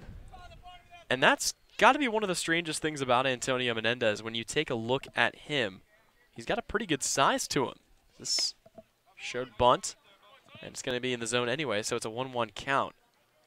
Menendez stands in at 6'4", a hard-throwing righty, but he still comes with that sidearm angle. And that's something that a lot of guys at this level are used to, but some may not be. 1-1 is fouled straight back, 1-2. Menendez in 32 appearances in 2019 with the Wake Forest Demon Deacons. He pitched 52 innings, 3.29 ERA, struck out 70 while walking 23, so a pretty solid season for Menendez at Wake Forest. Well, that's the thing. You look at that, 70 strikeouts to 33 walks. chopper towards short. Tough play. The long throw is in time. No, it is not actually. Just a fraction late. It was a decent effort there from Harris. But instead, it is Maddox Houghton who ends up on base. Well, the throw was there, but Cavadas came off the bag there at the tail end of it to make the grab. So a runner aboard here, and as soon as Logan Allen gets pulled, see Falmouth kind of trying to jump out early here. So it's Houghton who reaches base, and Jackson Coots will dig in. Struck out swinging in the third inning. So Menendez peers in. And the quick sidearm delivery ripped up the middle, base hit. Back-to-back singles and is misplayed in center, but no advance there from Houghton.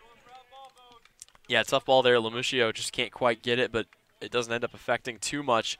The biggest thing to keep in mind right now is, again, back-to-back base hits off a new pitcher into the game here, and pretty good when all things considered in Menendez. It's not like this is a guy that, you know, has been brought in with some tough stats or anything like that. He's a pretty solid pitcher, but backing up Logan Allen is always tough, and right now Falmouth trying to capitalize on the new pitcher in the game.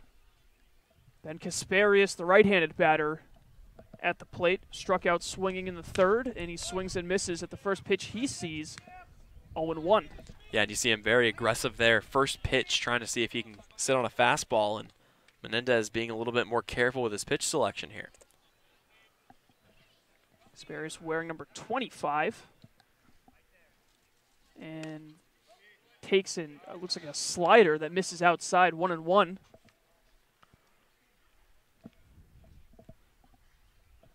Clouds getting darker and darker as we do expect rain to move into the area, but the game has moved so swiftly that it might not even be a factor. The delivery, a ground ball up the middle, base hit. Here comes the runner.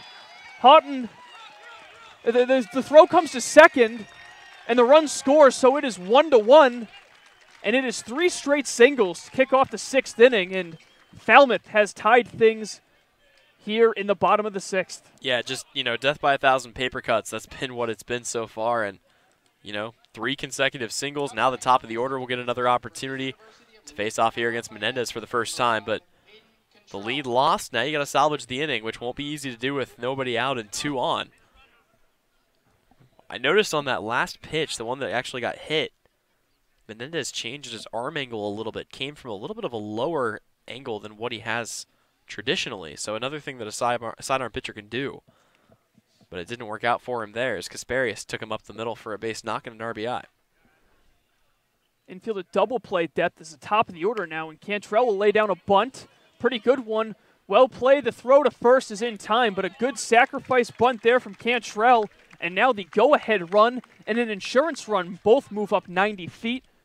As it is 1 down with Trey Cruz stepping in. Yep, smart move. I like the small ball out of Falmouth there as they're able to move their 2 runners into scoring position. You eliminate the double play, and with 1 out, now they'll turn to Trey Cruz to try to knock a few in here. Tough game so far for Cruz. He struck out swinging in the first, struck out looking in the 4th. But now with Logan Allen out, he gets to face a righty in Menendez. And the first pitch is fouled off towards the Falmouth dugout for strike 1. Yeah, again, just jumping out on the first pitch. We've seen everybody do that with Menendez out there, and so far it's worked out for several guys. Even the sac bunt was a very productive out for the Commodores. Just the corners in for the Mariners defense. He's playing on the lip there is Thompson at third base. Long look in for Menendez. Now he delivers overhand on this one, and it misses low. And again, I mean, just the different arm angles that he come with, that's one of the better things he has going for him.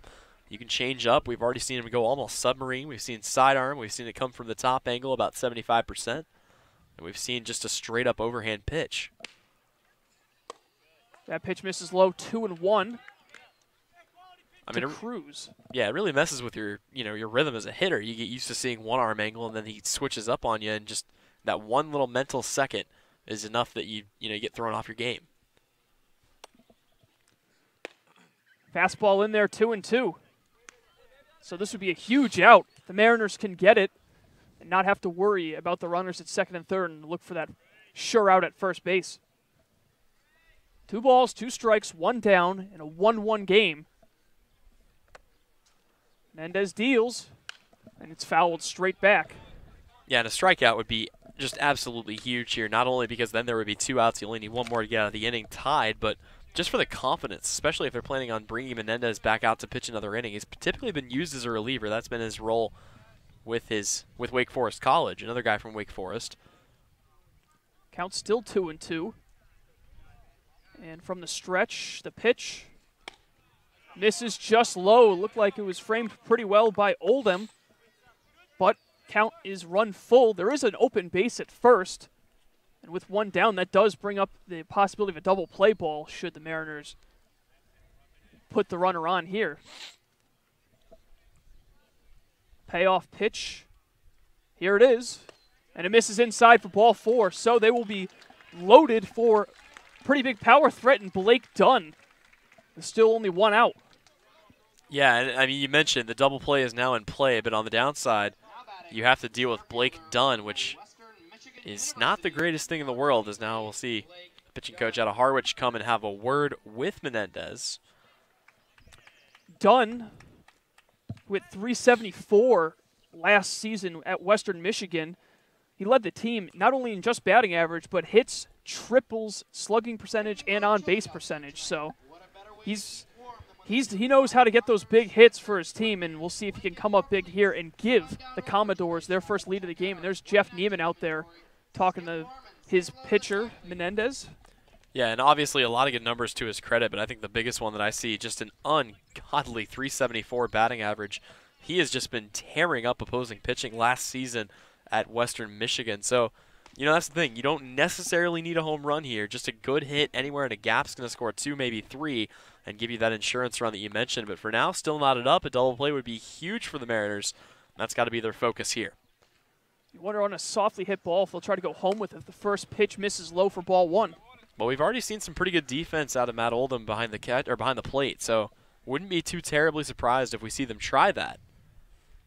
Can be a tough play for catchers sometimes, turning into first baseman trying to get that force out. The 1-0, that misses low, 2-0, and control starting to become an issue here for Menendez.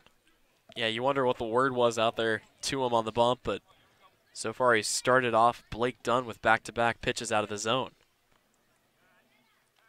And the 2-0, hard ground ball up the middle, diving play, it's off the glove of Harris. 1 run scores, here comes the second, and all of a sudden, the Commodores take a 3-1 lead with runners at the corners now, and coming up big, as we were talking about, was Blake Dunn as he drives in too. Yeah, it's another great effort by Harris. Just that time got a glove on it, but he's unable to make the catch. And, you know, it wouldn't have prevented the run. The 1 was going to score anyway, but 2 coming home gives the Commodores a 2-run lead, 3-1 here in the 6th inning. Coots and Kasparius both scoring, and now it'll be Cruz at third and Dunn at first, with Michael Turner at the plate, who has grounded out to second in both at-bats tonight.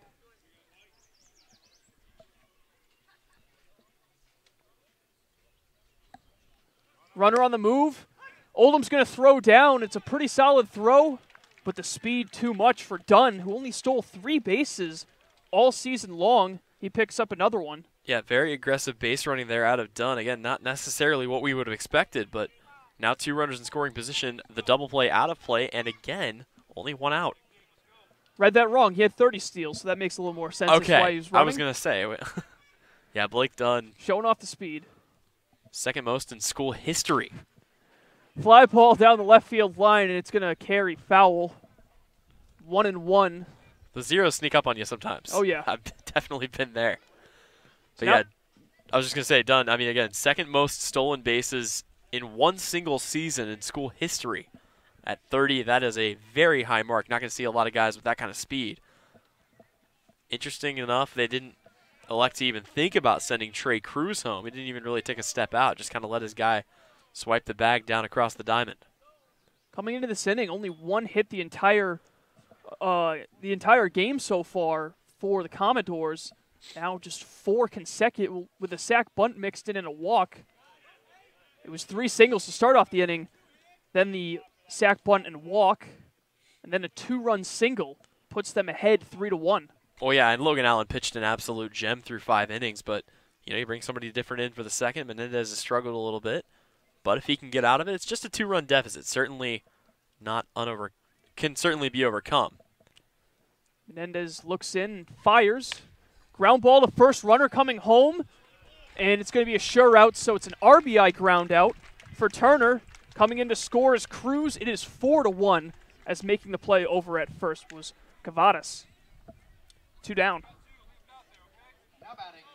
Yep, so another productive out there, and another run comes home to score. 3-run lead here for the Commodores, and Tyler Ross comes up once again, 0 for 2. Commodores awfully close to batting around the order here in the 6th. So stepping in is Ross, the DH. Runner on third, and he fouls off the first pitch. The lefty down 0-1. And at times, I mean, it feels like we've seen Menendez try to just overpower hitters, and he's got some decent velocity, but you got to get a little bit more crafty with what you're throwing. He's definitely put some in the zone and trusted his defense, but it's been just ripped in gaps, holes everywhere. It's not been great. Outside for a ball, yeah, and that's what the success that's why Allen was having such success against his Commodores lineup, is he was really mixing up his pitches and mixing in those off speeds at a very productive pace. Yep, I mean, it was a fastball up, it was a changeup low, slider outside, just kind of keeping hitters guessing. There's a nice off-speed pitch, getting a large wild cut out of Ross, and he falls behind 1-2 now.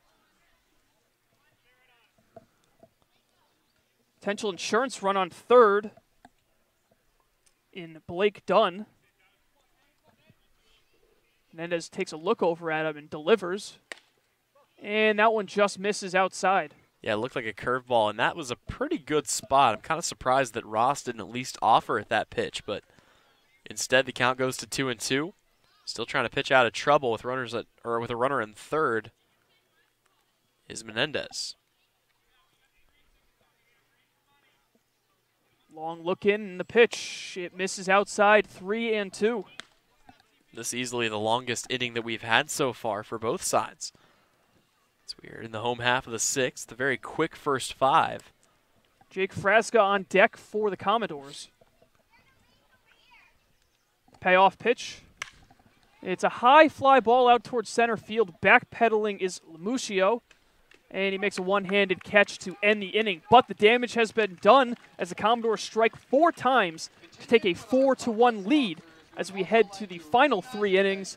You're listening to Mariners baseball here on YouTube Live.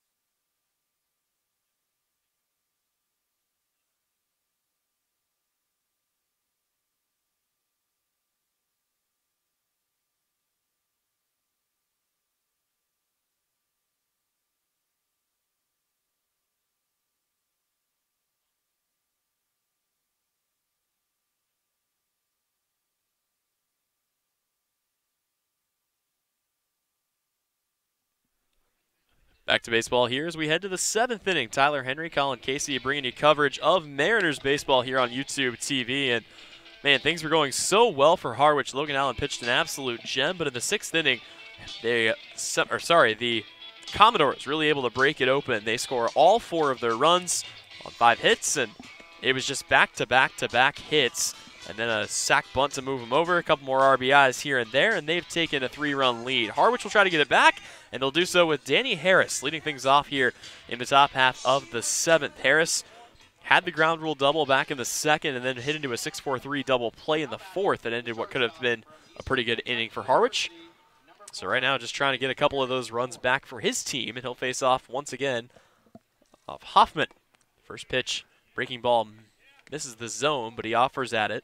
Strike 1. Yeah, and I think Hoffman certainly deserved this inning after striking out the side, which seemed like forever ago in the 6th inning. Relatively speaking, to how fast this game's been going, that was by far the longest inning.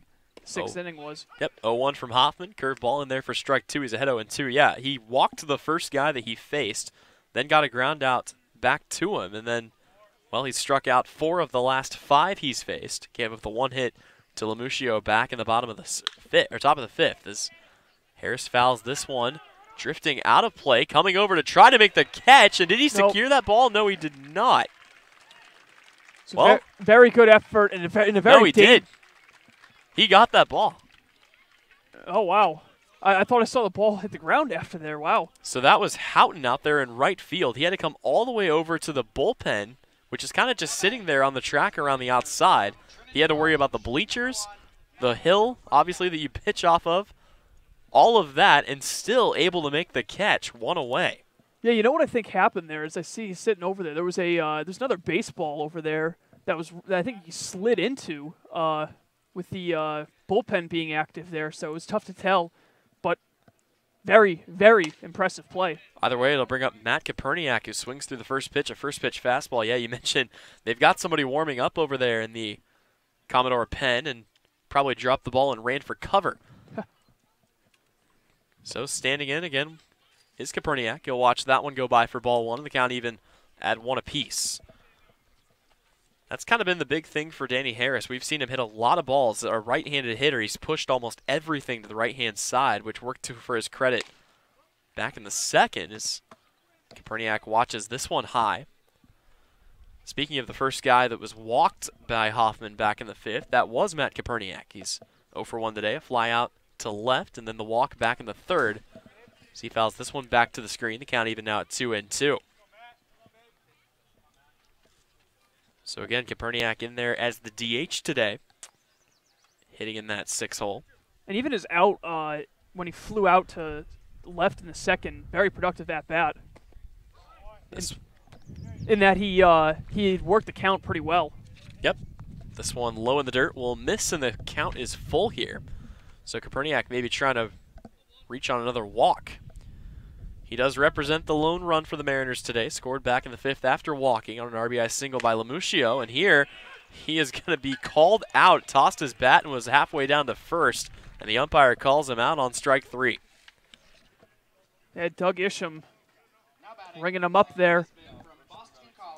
And so now it is, I believe that's 5 of the last 7 batters he's faced. He's struck out 6 of the last 8. Yep, 5 of the last 7. There was a little streak there where he struck out the side back in the 6th. Then, of course, retired Oldham back in the 5th. So now he'll face off against Brian Dempsey. His first pitch will miss down in the dirt. The count to 1-0. I mean, you got to really appreciate that bounce-back effort from Huffman. I mean, he gave up the lead. Well, not the lead. It was him that was on the mound when the tie was broken. Now he's got some help from his team as that pitch is in there for strike 1. Yep, both pitchers came out of the game, and their replacements each gave up a run. Unfortunately, Harwich's replacement gave up 4. So this one will miss high and tight to Brian Dempsey to make the count 2-1.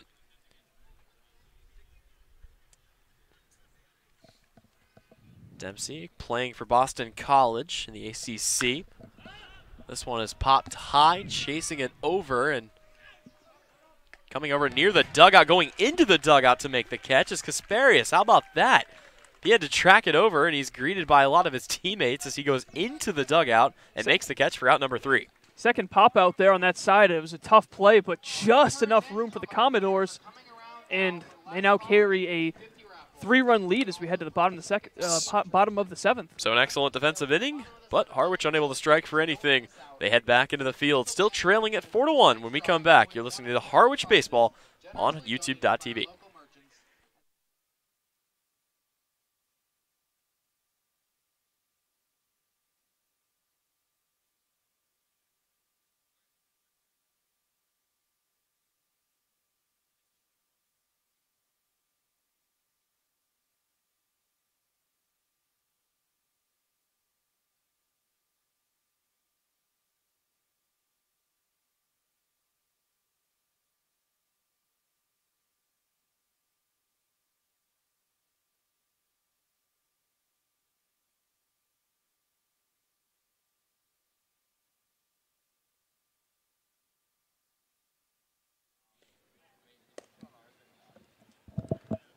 Here in the 7th inning stretch in Falmouth, 4-1, the Commodores lead the Mariners. Just a reminder, this game is brought to you in part by Milton Cat for sales and rentals of Caterpillar machinery, generators, and marine engines. Visit miltoncat.com, your area cat dealer. Milton Cat, Cape and Islands Caterpillar dealer, is proud to be a sponsor of today's game. Yep, absolutely. So another inning and another pitcher being brought in here for Harwich as they will turn to a new arm in Hunter Waldus. Waldus coming out of Seton Hall University, and he will take over here in the bottom half of the 7th. Got a couple of sprinkles here as over the last couple of half innings, we've been noticing a couple of raindrops here and there, so we'll see if the rain will hold off for this final 2 to 2.5 innings. Hopefully it will. Not a whole lot of baseball left to be played, but right now Harwich trying to find their way back into this one. The first guys he'll face off against Will Waldus will be 6, 7, 8, Jake Frasca, Maddox Houghton, and Jackson Coots. So it was a big 4-run inning back in the 6th. Trying to tack a few more runs onto the Falmouth lead here will be the back part of the order. Waldus actually spent last summer with the Wisconsin Rapid Rafters in the Northwoods League. A lot of guys from up north coming out east for this season. So we'll see what his first offering to Frasca is here. Another guy who comes from the side. His first pitch, a fastball in there for strike 1. It's something that has almost been, people have been saying has been dying in baseball. We've seen guys like that, Chad Bradford, Mike Myers back in the day, but still alive and well here in the CCBL. This one fouled off back to the 10 to count to 0-2, and yeah, it's kind of become a little bit of a lost art, but you know, one that a lot of guys are starting to bring back. It's about as easy on the arm, but some guys say it feels a little bit better post-game. So here's the set, the deal, 0-2. That one taken up to second, picked up by Dempsey. Throw to first is in time for out number 1. And you mentioned Dempsey has been awfully busy. Take a look at every out that was not a strikeout in this game. Dempsey's been involved in 5 of them. And that's good to see him making all these plays because he has had some trouble in the field with BC. He made 13 errors this past season. So strong first game defensively for the second baseman from Potomac, Maryland. Yep, absolutely. So Hunter Waldus' inning continues as now he'll have to face off against Maddox Houghton. Houghton had the first hit of the rally, and he will be beamed here. So 1 pitch, 1 runner on, and Maddox Houghton reaches for a second time today. Yeah, he just kind of lost a fastball in there. Looked like a 2-seamer that just had a little bit too much bite on it. And so now it's a base runner on with 1 away and an opportunity for the Commodores to get some insurance. Yep, Jackson Coots of URI steps in now, hitting from the left-hand side. Runner on first. Again, this was the same scenario they were in last time around as Houghton was all ready to go, led the inning off. He would come around to score, as would 3 of his teammates. First pitch, fastball, just misses around the knees for ball 1. So yeah, Falmouth right now trying to maybe tack a few more insurance runs on as Harwich down to their final 6 outs. Runner takes off. Throw is going to be down and not nearly in time. Not a bad throw by Oldham, but just so much speed out there on first for Maddox Houghton.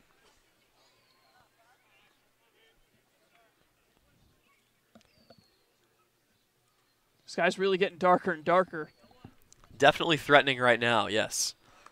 Any semblance of the sun is gone at this point. Just one giant gray cloud, and we're hoping we can get everybody cleared out of here before the real rain begins. Everybody ready to go? The set, the pitch. And that one will miss up in the zone. So he's fallen behind here 3-0 as Hunter Waldus. Commodores have been pretty aggressive on the base paths throughout, and that's pretty surprising given the defensive prowess of Matt Oldham. Yep, he's already gunned 1 down. He caught Cantrell running back in the first inning. But aside from that, a couple of stolen bases To the Commodores' credit, is this pitch in there for strike one. Obviously, the big red light given to Jackson Coots with a 3-0 count. Yeah, I watched Coots play a couple of times in the NECBL last summer. He's a guy who can really hit the ball to all fields. Great contact and can really just drive the ball. Waldis will check the runner back to second. Yeah, definitely a lot of versatility out there, and that can be dangerous, especially with as much green patches as there are out there in the gaps. Plenty of opportunities for Coots. All the sets, checks the runner at second, extended look over, and then delivers. Broken bat, that's going to be a little flare, and it looks like it's going to drop down in time. Coots is charging a hold up at third, and the Commodores have runners at the corners with one away here in the bottom of the seventh. Yeah, I mean, they really just sawed him off on that ball, that pitch, bat breaking completely in two. But ball had enough oomph on it to get over the shortstop Harris's head. Dropped into left center field, and now runners at the corners for the Mariners, or for the Commodores. Now the Mariners will try to bite out of this jam and keep the deficit at 3. So that'll bring up Ben Kasparius, who actually had the first RBI of the day for the Commodores. Knocked in Houghton back in the 6th. Is now a lazy throw over to first just to try to check the runner. So this is pretty much the exact same situation that they had, with the exception of the positions of the runners. But Kasparius looking to maybe tack another RBI on here. Hitting in that 9-hole. First pitch from Houghton, or from Waldis, sorry, in there for strike one. Got some quick score updates here throughout the Cape Cod Baseball League. The Brewster Whitecaps trailing Wareham 2-0 after 3 innings. Yep, so the Whitecaps, after putting together a pretty impressive playoff run last season, they finished the last team into the playoffs out of the East, but were able to knock off the YD Red Sox, one of the perennial playoff powers in this league. They trail Wareham right now, the defending champions. Here's the 0-1 pitch from Walden. Runner takes off, and there will be no throw. Is struggling to get it out of his glove there was Oldham. So the count to 1-1, and now runners at second and third. Double play is out of play, at least the traditional one, and only one away here. YD Red Sox trailing 4-3 to Cotuit. That game in the 8th inning, just like, well, not quite in this one, but that game moving along, I guess, pretty well as well. But I think it started at 5, so that makes a little more sense. Yep, an earlier start time, if I'm not mistaken, due to lighting conditions. Here's Waldis with a 1-1 to Kasparius, and that one just catches the zone for strike 2. So again, right now, just kind of trying to salvage what was an excellent start to this game by Logan Allen. Pitched 5 scoreless innings, 7 strikeouts to his credit, only 1 hit, and that guy got picked off, so he faces the minimum through 5. And then Falmouth did their damage as soon as he was pulled. This one fouled away. The count stays at 1-2. Hyannis Harbor Hawks with a 6th inning lead over the Chatham Anglers, 2-1 in the score in that one. Yep, Hyannis bringing a lot of guys back from last season. Surprisingly, I mean, in a league that has so much turnover, Hyannis able to bring several guys back as another pitch is fouled away. This is turning into a pretty good quality AB for Ben Kasparius. Yeah, a lot of fastballs in this at-bat, and Kasparius having trouble catching up to him. Pretty limited time in 2019, at least from a hitting perspective. 18 hits, hit .316 though, and made the most of it, only 9 strikeouts. Here's the 1-2 once again, and again it's fouled off. We'll do it again. A lot of agains in there. I mean, the ball's really jumping off his bat. He's just so late on it that can't. If he was able to straighten out a little bit, that could be a 2-run single or double down the right field line. Well, and it looks like Waldis is, almost intent on blowing a fastball by him, but, you get the feeling this might be the time to dig into the toolkit and find something off speed to try to put Kasparius away with. Here is the 1-2 once again. Breaking ball just misses around the knees. That was an awfully good spot, but the count even now at 2-2. One last score update. It is the Bourne Braves trailing Orleans 2-0. That game is just at the start of the 4th inning. Kasparius digs in, 2-2 pitch. That one is going to be taken up the middle, and that will fall. Another little flare. They'll send the runner. Throw is not even going to be made, so it's another 2 RBI single for Ben Kasparius, his 3rd RBI of the day, and Falmouth has jumped out to a 6-1 lead. Yeah, Kasparius, it's really, I mean, both sides getting some production out of that 9-hole. It was the RBI for Lamuscio, and for the Commodores, it is a 3 RBI game for Kasparius with a pair of hits to go along with it. Yep, turned into a little bit of a hit parade here ever since the departure of Logan Allen. So that'll flip the book and take us back to the top of the order. It'll be Hayden Cantrell standing in for a 3rd time today. He is 0 for 2 as a throw down to second. It would have gotten him, but just unable to grab it is Danny Harris, and that'll bounce off his glove into the outfield. What a throw by Oldham. Again, I'm kind of surprised. You alluded to this earlier, that they're running on him as much as they are because he's got a really solid arm. Again, that would have been there in time, but Harris unable to secure it. I think the Commodores really banking on the fact that he'd be a little bit rusty on making some of these throws. And for the most part, they've been there. I think a lot of it, you got to give credit to the Commodores getting some great jumps on these Harwich deliveries. Full count. Actually, I think they need to clear that. I don't think that's they right. need to clear that. So it'll actually be the 2nd pitch to Hayden Cantrell. I believe it's no 1 count as they get that up to date. But Cantrell, so far today, 1 for 2. Also laid down a sac bunt. He had the base hit back in the 1st. Back to the scoreboard. The game's been moving fast. It hasn't been moving that fast.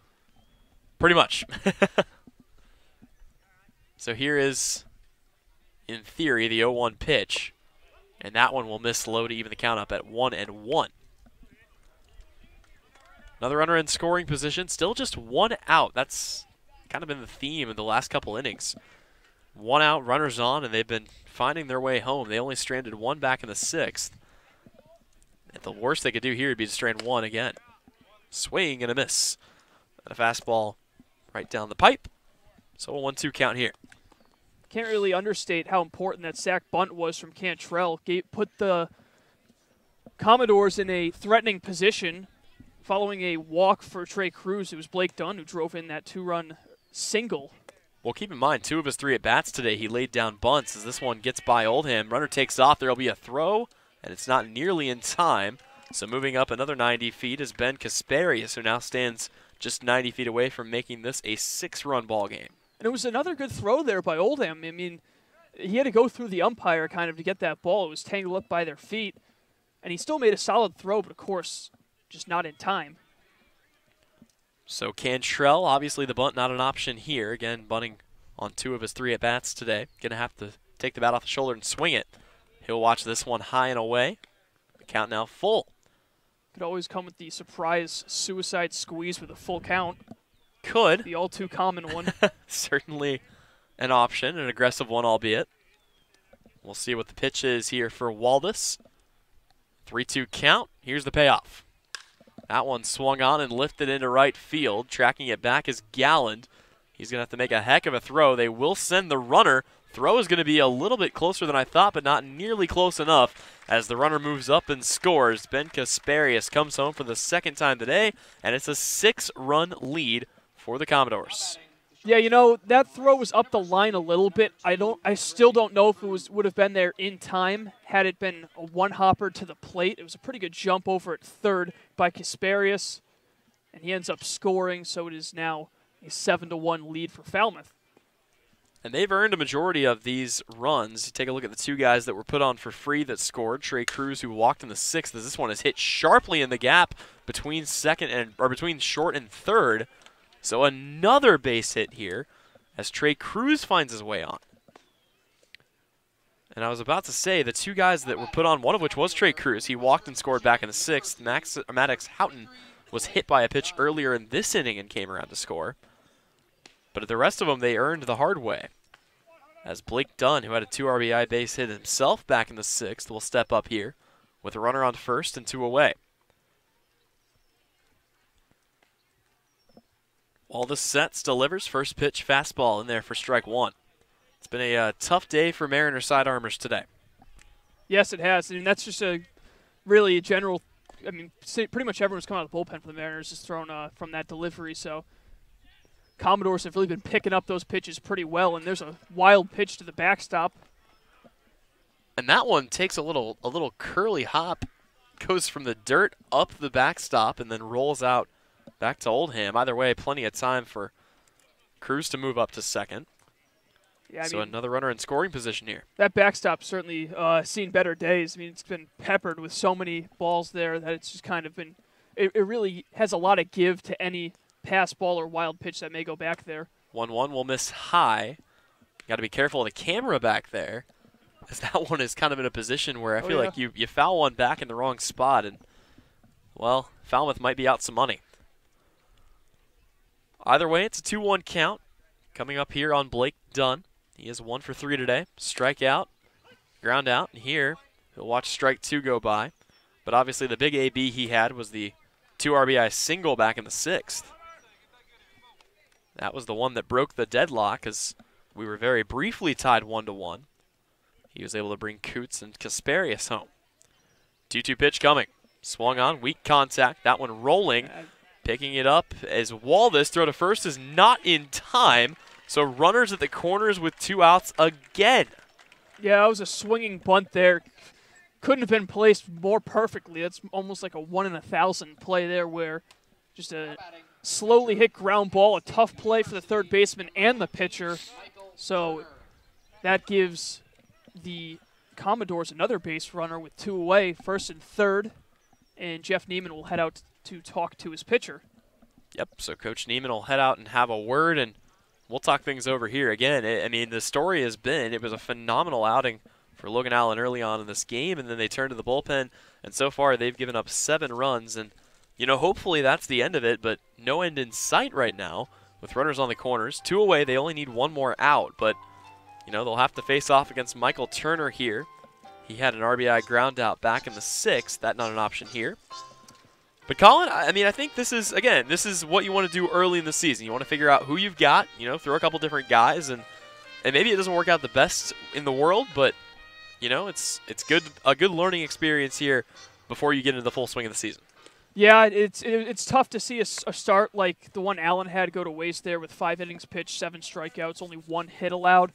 But yeah, that's part of the process here in this Cape League. I mean, it's only a 44-game season, and you got to know what you have going forward pretty quickly. So, I mean, if the Mariners have kind of figured out what they've got out of the bullpen here today, and they can maybe learn from this and change accordingly going into tomorrow's game at home against Bourne.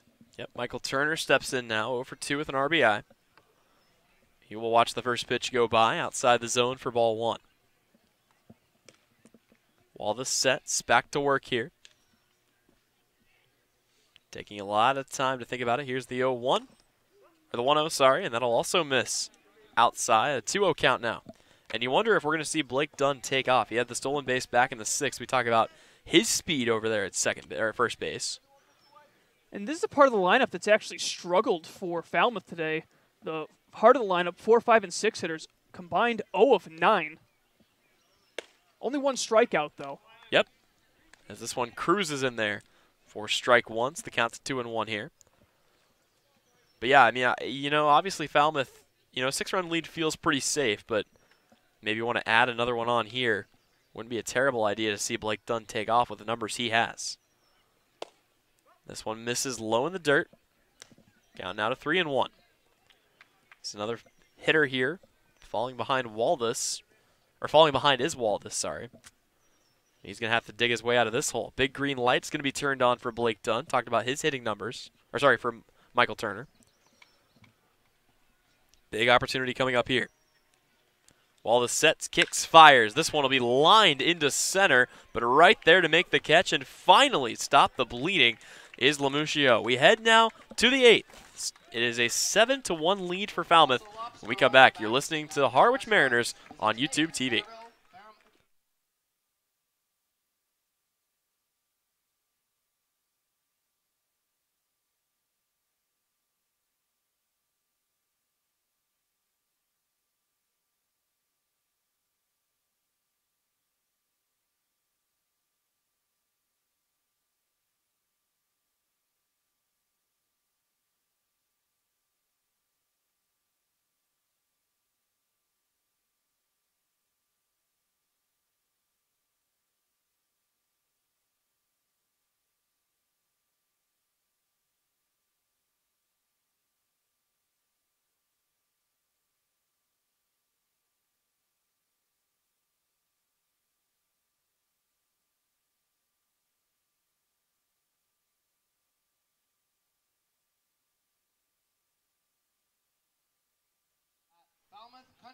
Back to baseball here at Falmouth as we head to the top of the 8th, and it'll be a bit of a hole for the Mariners to climb out of. They find themselves down by 6 here, down to their final 6 outs. Trying to get things started will be Matt Oldham, who's had a pretty good night behind the dish. Still over 2 on the side of it, though, and he'll try to get things started. After him will be Lamuccio, and then to the top of the order to Chris Galland. But Colin, the offense has struggled a little bit today. Obviously, they did have the 1 RBI by Lamuccio. He was able to knock in Koperniak, but so far only 4 hits for this team through 7 full. Got to get the bats going here in the later part of this game. Yeah, and they'll get an opportunity here against a new arm as Hayden Rosenkrantz out there to pitch the top of the 8th for the Commodores. The Washington State alum, well, not alum yet, junior, Washington State junior, the right-hander, 6'4", 190 out of West Jordan, Utah. So we'll see if he can keep this lead. I mean, he's got a bit of a cushion here. A little bit of room for error here early, but I know he wants to go 3 up and 3 down and get his team back out, get his bats back out on the field. Yep, so Rosenkrantz, one of the Pac-12 products, a conference that has suffered in all but baseball, softball, and niche sports. He'll stand in and face off against Oldham to start off here. First pitch will miss down for ball 1. As again, Oldham so far today just 0 for 2. Pac-12's made a lot of quarterbacks lately, though. They have, absolutely. Got to be good at something, I guess.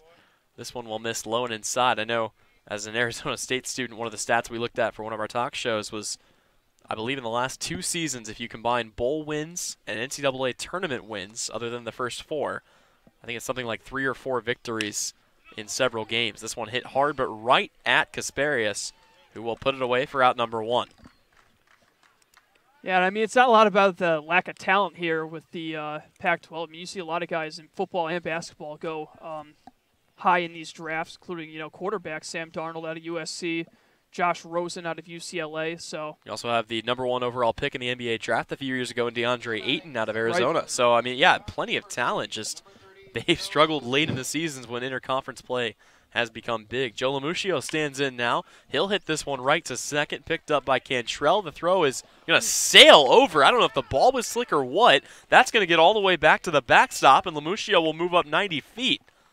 That is maybe the strangest throw I've ever seen from a second baseman. He only had to throw it, I don't know, about 10 to 12 feet, and something went terribly wrong as he sailed that well over the head of Kasparius at first, and it rolled all the way back to the backstop. Well, it was going to be a challenge to recover when you saw that brief little bobble there over at second by Cantrell. He got a grip on it pretty quickly, but then the ball just took off. I mean, it really must have been wet. Maybe it did take a couple of hops through that grass. So regardless, it's an E4 and the first error of the game committed by either team. So this pitch will miss high, and that one's going to go back to the backstop as well. So with that, Lamuccio moves up to third. This is Chris Galland up to bat, 0 for 3 today with a pair of strikeouts, but now hitting with a runner just 90 feet away. And you get the feeling if the Mariners are going to do something, this would be the inning. Yeah, I mean, 3 now with 3 next inning. Get some good pitching here in the bottom of the 8th as well. Rosenkrantz deals a high fastball, and I think Galland was trying to make this one a 3 or a 4-run ball game. Took a big cut at that. Count now 1-1. So Galland digs back in. Here's Rosenkrantz's delivery, a curveball, and that one will miss low in the zone. Count now 2-1. That was a good take there. It was a good location there from Rosenkrantz, right where he wanted it on that outside corner, but it looked a little low from here. Pretty good eye level here where we're sitting at field level. This one will miss low and away as he tried to come off speed again. So he's fallen behind here, 3-1. And again, this would be the part of the order to do it. You got the top part up, Cam Thompson standing on deck, Chris Lanzilli, and Nico Cavadas to follow. A couple guys that have struggled today, but certainly have the capability as Galland fouls off a high fastball. So the count stays at 2-2 here. I believe it's 3-2. Another quick adjustment from the scoreboard. Yes, 3-2. You are correct. It's my mistake. So Rosenkrantz was the weekend starter in the team's final 6 appearances at Washington State. He'll deal the payoff pitch, and it's going to be low ball 4. So the Mariners have runners at the corners with one away. Yeah, Rosenkrantz really liking that lower half of the zone, dipping below there. 3 of the 4 balls that missed were all in the lower quadrant, but he was able to lay it off, and especially in that last pitch, that was probably the closest one out of all of them, and it was a good take, and that brings up Cam Thompson. Well, if you're going to miss down. That's what a lot of pitching coaches will tell you, and I mean, honestly, that's the way to go. You want to not risk giving up anything up in the zone. That's the pitch that gets taken over the fence. So Ben Brooks is going to be pinch hitting here for the Mariners with runners at the corners. And his first pitch will be taken to short, picked up. They'll go one the short way, ball in the dirt, and that is going to be not in time. So a run will come across to score, and Ben Brooks with a pinch hit RBI to start his Mariners year. And I think that'll be scores or fielder's choice there. They got the out at first. The throw pulled off the first baseman Kasparius a little bit, but I think he might have had that beat out regardless. So now it is 7-2 with 2 away. So Galland is out. Lamuscio comes home to score, and now Chris Lanzilli, coming up to bat from the right-hand side. Lanzilli today 1 for 3, base hit back in the 4th, strikeout in the 6th, and he grounded out to first back in the 1st. Fresh count, runner on. First pitch is a fastball in there for strike 1. Rosenkrantz really ramping up the velocity there. And Lanzilli had that hit back in the 4th, but other than that, he's been kept off base. A 1 pitch to Lanzilli. Big swing and a pretty good-sized hook there. But the curveball in there for strike 2.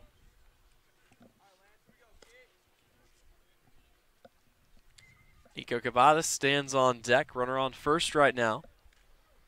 Mariners with a little while ways left to climb. They're going to get back into this one. This is taken just on the wrong side of third base. A couple inches away from being good news for the Mariners.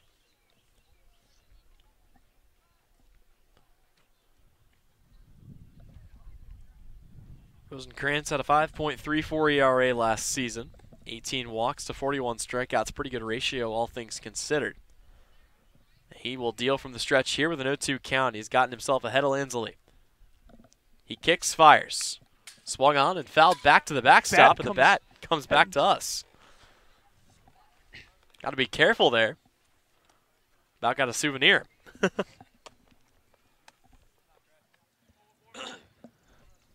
2 runs on 4 hits for the Mariners tonight. Not exactly an amazing offensive output in this one. They had a couple of walks as well. I'm sure they would have liked to have taken advantage of a couple more opportunities. Lanzilli digs in, another 0-2 pitch, and once again it's going to be grounded back to Cavadas in the on-deck circle. So he does a good job staying alive. Couple lengthy at-bats for Lanzilli that we've seen today. He's doing a good job of just extending his at-bats, getting a pitch that he likes. He drove 1 back in the 4th, his lone hit of the day. So with a runner on first and an 0-2 count, he'll get another pitch, and that one will miss low and away. Breaking ball there. And the count now to 1-2. Commodores will be at home again tomorrow night, 6 o'clock start. They will take on Wareham, a pretty short trip there, just a couple towns over. Lanzilli puts a pretty good charge into this one, but foul. Back behind the tree line to the left-hand side. Must be nice to get to play a couple of home games to start the season. Mariners wouldn't know a whole lot about that, as Harwich will start their year here, obviously, and then tomorrow, assuming weather conditions hold, they will have a home game. That will be against, I believe, Bourne. Get a scheduled check on that. This one is fouled off the other way. Yeah, it's a home-and-home series, so the home game tomorrow, and then on Wednesday, Mariners will be heading out to take on the Braves in Bourne. And as far as the Commodores go, they will actually be coming to Harwich for a doubleheader on Father's Day, June 16th. First game at 3, and then the second game will happen immediately following the conclusion. 1-2 count. That one misses off the glove, so the count now 2-2. So we talked about the road game at Falmouth, and then, of course, you mentioned the home-and-home with Bourne. So a game at home tomorrow, assuming weather holds, then on the road, and then 2 more games on the road, 1 at Chatham, 1 at Katuitt. So 4 of the first 5 games of the season for this Mariners team will be on the road. Off day mixed in, by the way, for both of these teams on Thursday. assuming we don't have a makeup game that day. This one hit right back at Rosenkrantz. He'll flip the first, and that will do it for the home or the visiting half of the 8th. We head to the home half. Still a 7-2 lead for the Commodores. Falmouth leads it here at Falmouth. You're listening to Mariners Baseball.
Back to baseball here against the Commodores. Harwich Mariners taking on the Falmouth Commodores at Falmouth.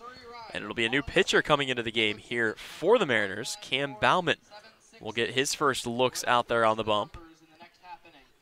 Be the 4th pitcher that this Harwich Mariners team has used. And he is hoping his outing goes a little bit better than the other two. Bauman from Iowa spent last summer with the Lacrosse Loggers up in the Northwoods League.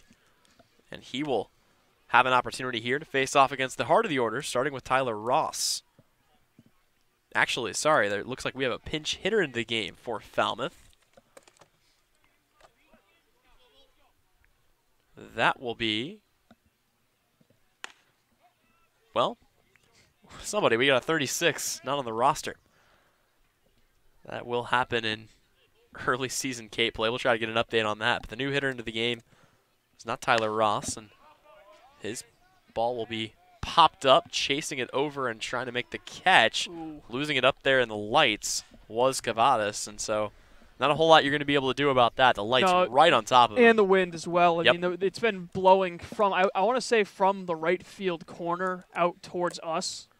And so it really kind of took the ball back from what it almost certainly looked like it was heading out of play, and then it just kind of cut back and actually almost made it out towards the grass.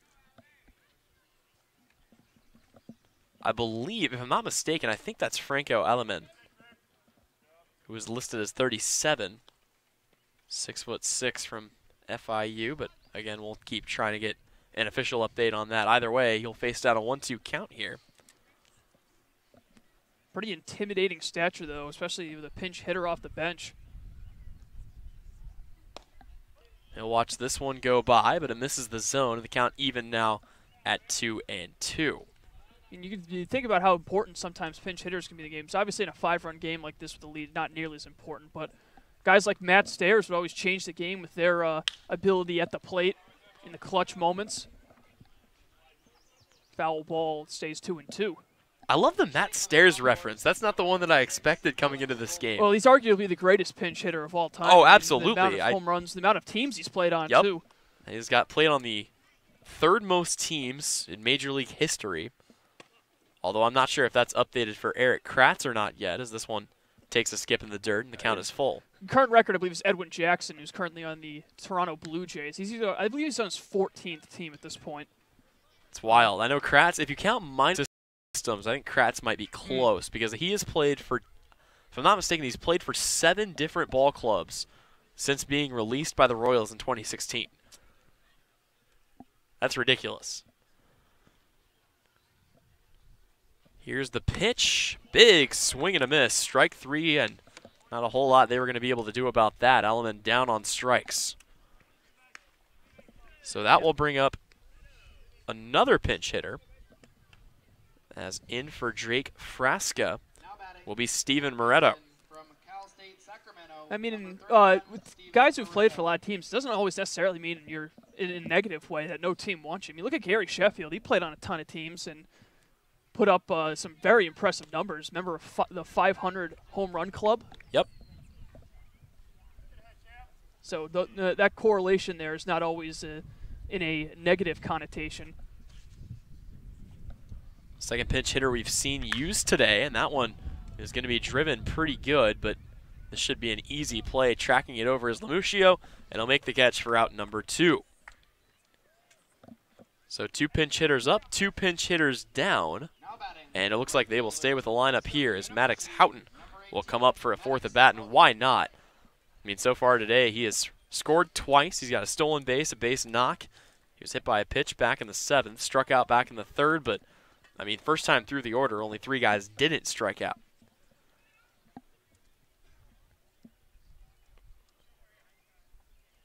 So he'll stand in. First pitch, slider outside, swung on, and he will swing right through that one.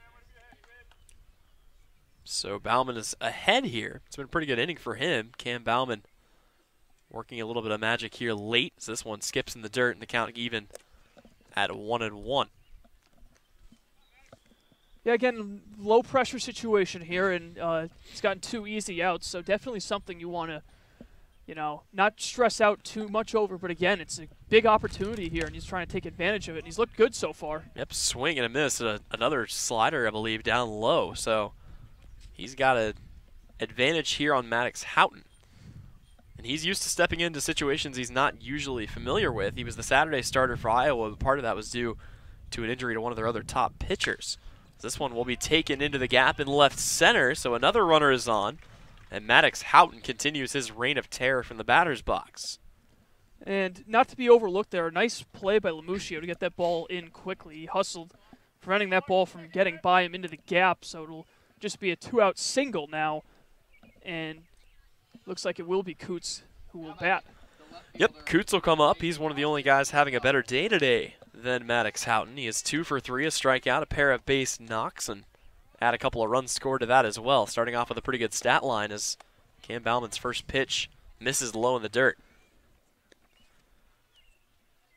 So the interesting thing is, and I'm guessing we'll probably see yet another pitcher for Falmouth come out to pitch the 9th. The question is, are they looking for a guy that can come in and close a game, or do they want to save their ideas for that role for a closer matchup? We'll see what happens when the time comes. For right now, Cam Bauman working on Jackson Coots. It's a 1-0 count and a check swing. They're going to say it caught the zone anyway. So the count now to 1-1.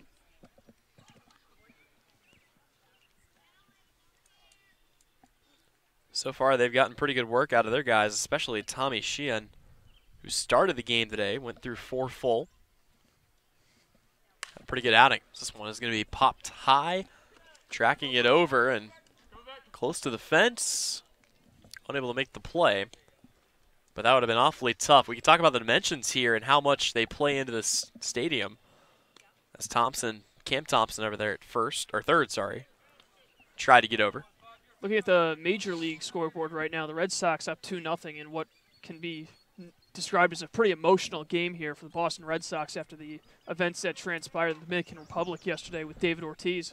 Yep, absolutely. Ortiz, fortunately, they think he will make a full recovery. Went into surgery yesterday after being shot in what looks like an attempted robbery, as this one is fouled away. The count to 1-2. And obviously, I mean, you talk about Boston and just some of the things that they've been through as a city. Obviously, a lot of championships, but beyond that, there was the Boston bombing several years ago. You've got several times where we've seen this Boston community just come together for one of their guys, and it kind of did the same thing for Ortiz. Very emotional, and we'll see how that impacts a few other games, as obviously, they got the Bruins series about to close out. This one taken up the middle, right at the shortstop, and Harris throws to first in time. And finally, 3 away here in the 8th. We head now to the 9th inning. Harwich Mariners down to their final 3 outs. You're listening to Mariners Baseball here on YouTube TV.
We heading out of the top of the ninth. Harwich down to their final 3 outs, trailing in this one by 5. 7-2 our score, and back out there on the bump will be Rosenkrantz for the Commodores of Falmouth.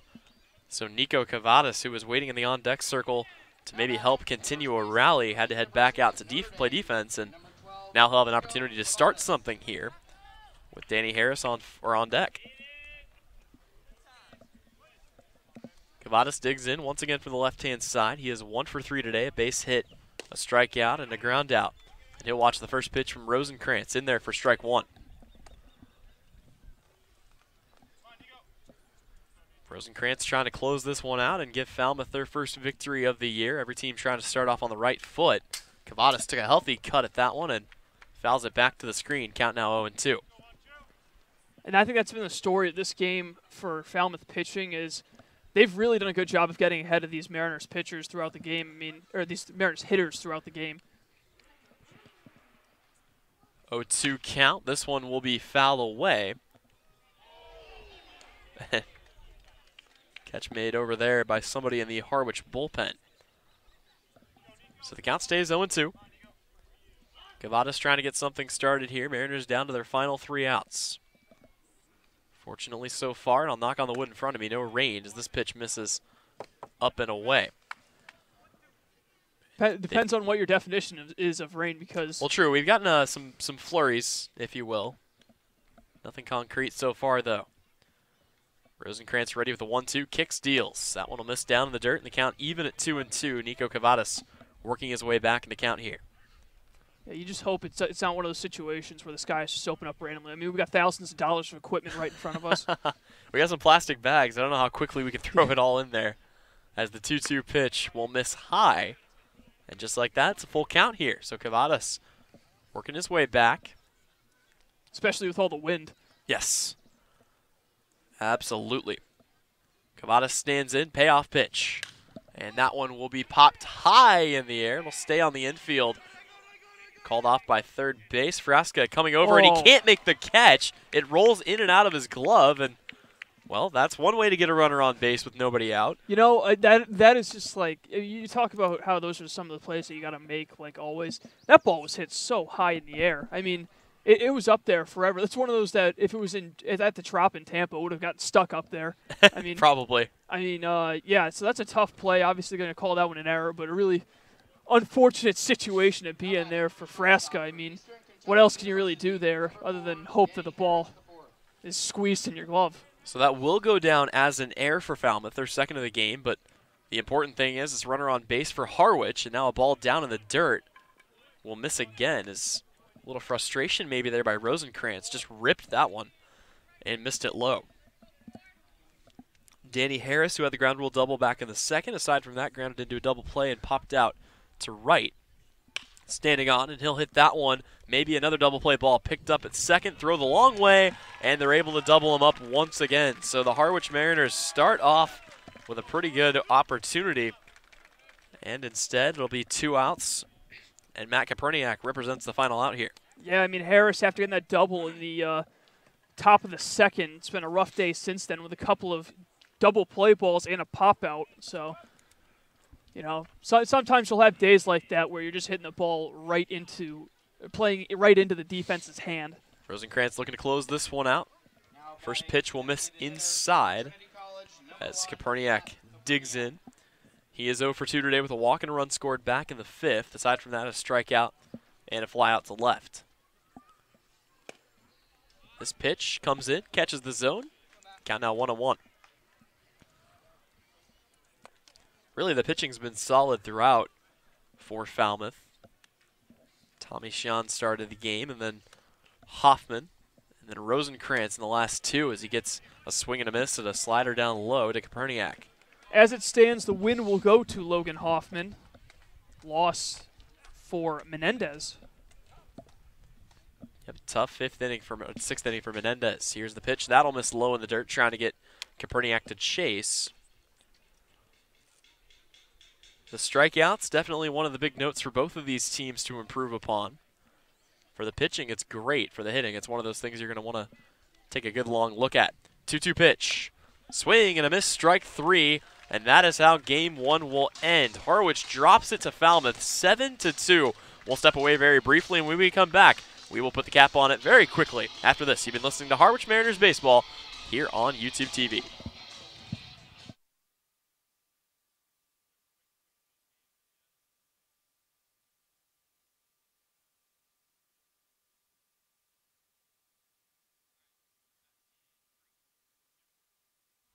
Welcome back one last time to Falmouth Field, or Falmouth, as Falmouth takes the victory over Harwich by a final score of 7-2. Tough start for the Mariners, and the pitching looked pretty good, especially out of Logan Allen, but then when the bullpen came in, that's one of the things they're going to have to find some different arms in to work with, and then the offense just a little bit staggered here early. Colin, what's your biggest takeaway from Game 1? Yeah, I mean, this is just all part of the growing pains of a new season. I mean, any team will go through it, whether it's at a college level or a professional level. I mean, even some teams that have growing pains that go on to win championships and have success throughout the season, no matter how bad of a start they have. But obviously, this is just one game, you know. It was a promising start from Logan Allen on the mound. If you can get that type of outing from your starting pitcher every game, I don't think you can really complain if you're any of the coaches for Harwich. So credit to Falmouth. Their pitching did a great job of kind of confusing the hitters at the plate. And if you're the Mariners, hey, you got another game tomorrow with your home opener against Bourne, so they got a little bit of time to kind of regroup and get right back on the grind here tomorrow night. Absolutely. So a final score of 7-2. Harwich drops Game 1. We will see you tomorrow night, hopefully, assuming the weather holds. But before all of our equipment gets soaked, we have to say goodbye. We'll see you tomorrow. First pitch against Bourne at Harwich, slated for 6:30, assuming weather holds. For Tyler Henry and Colin Casey, I'd like to say thank you once again for listening, and we will see you tomorrow night. You've been listening to Harwich Mariners on YouTube TV.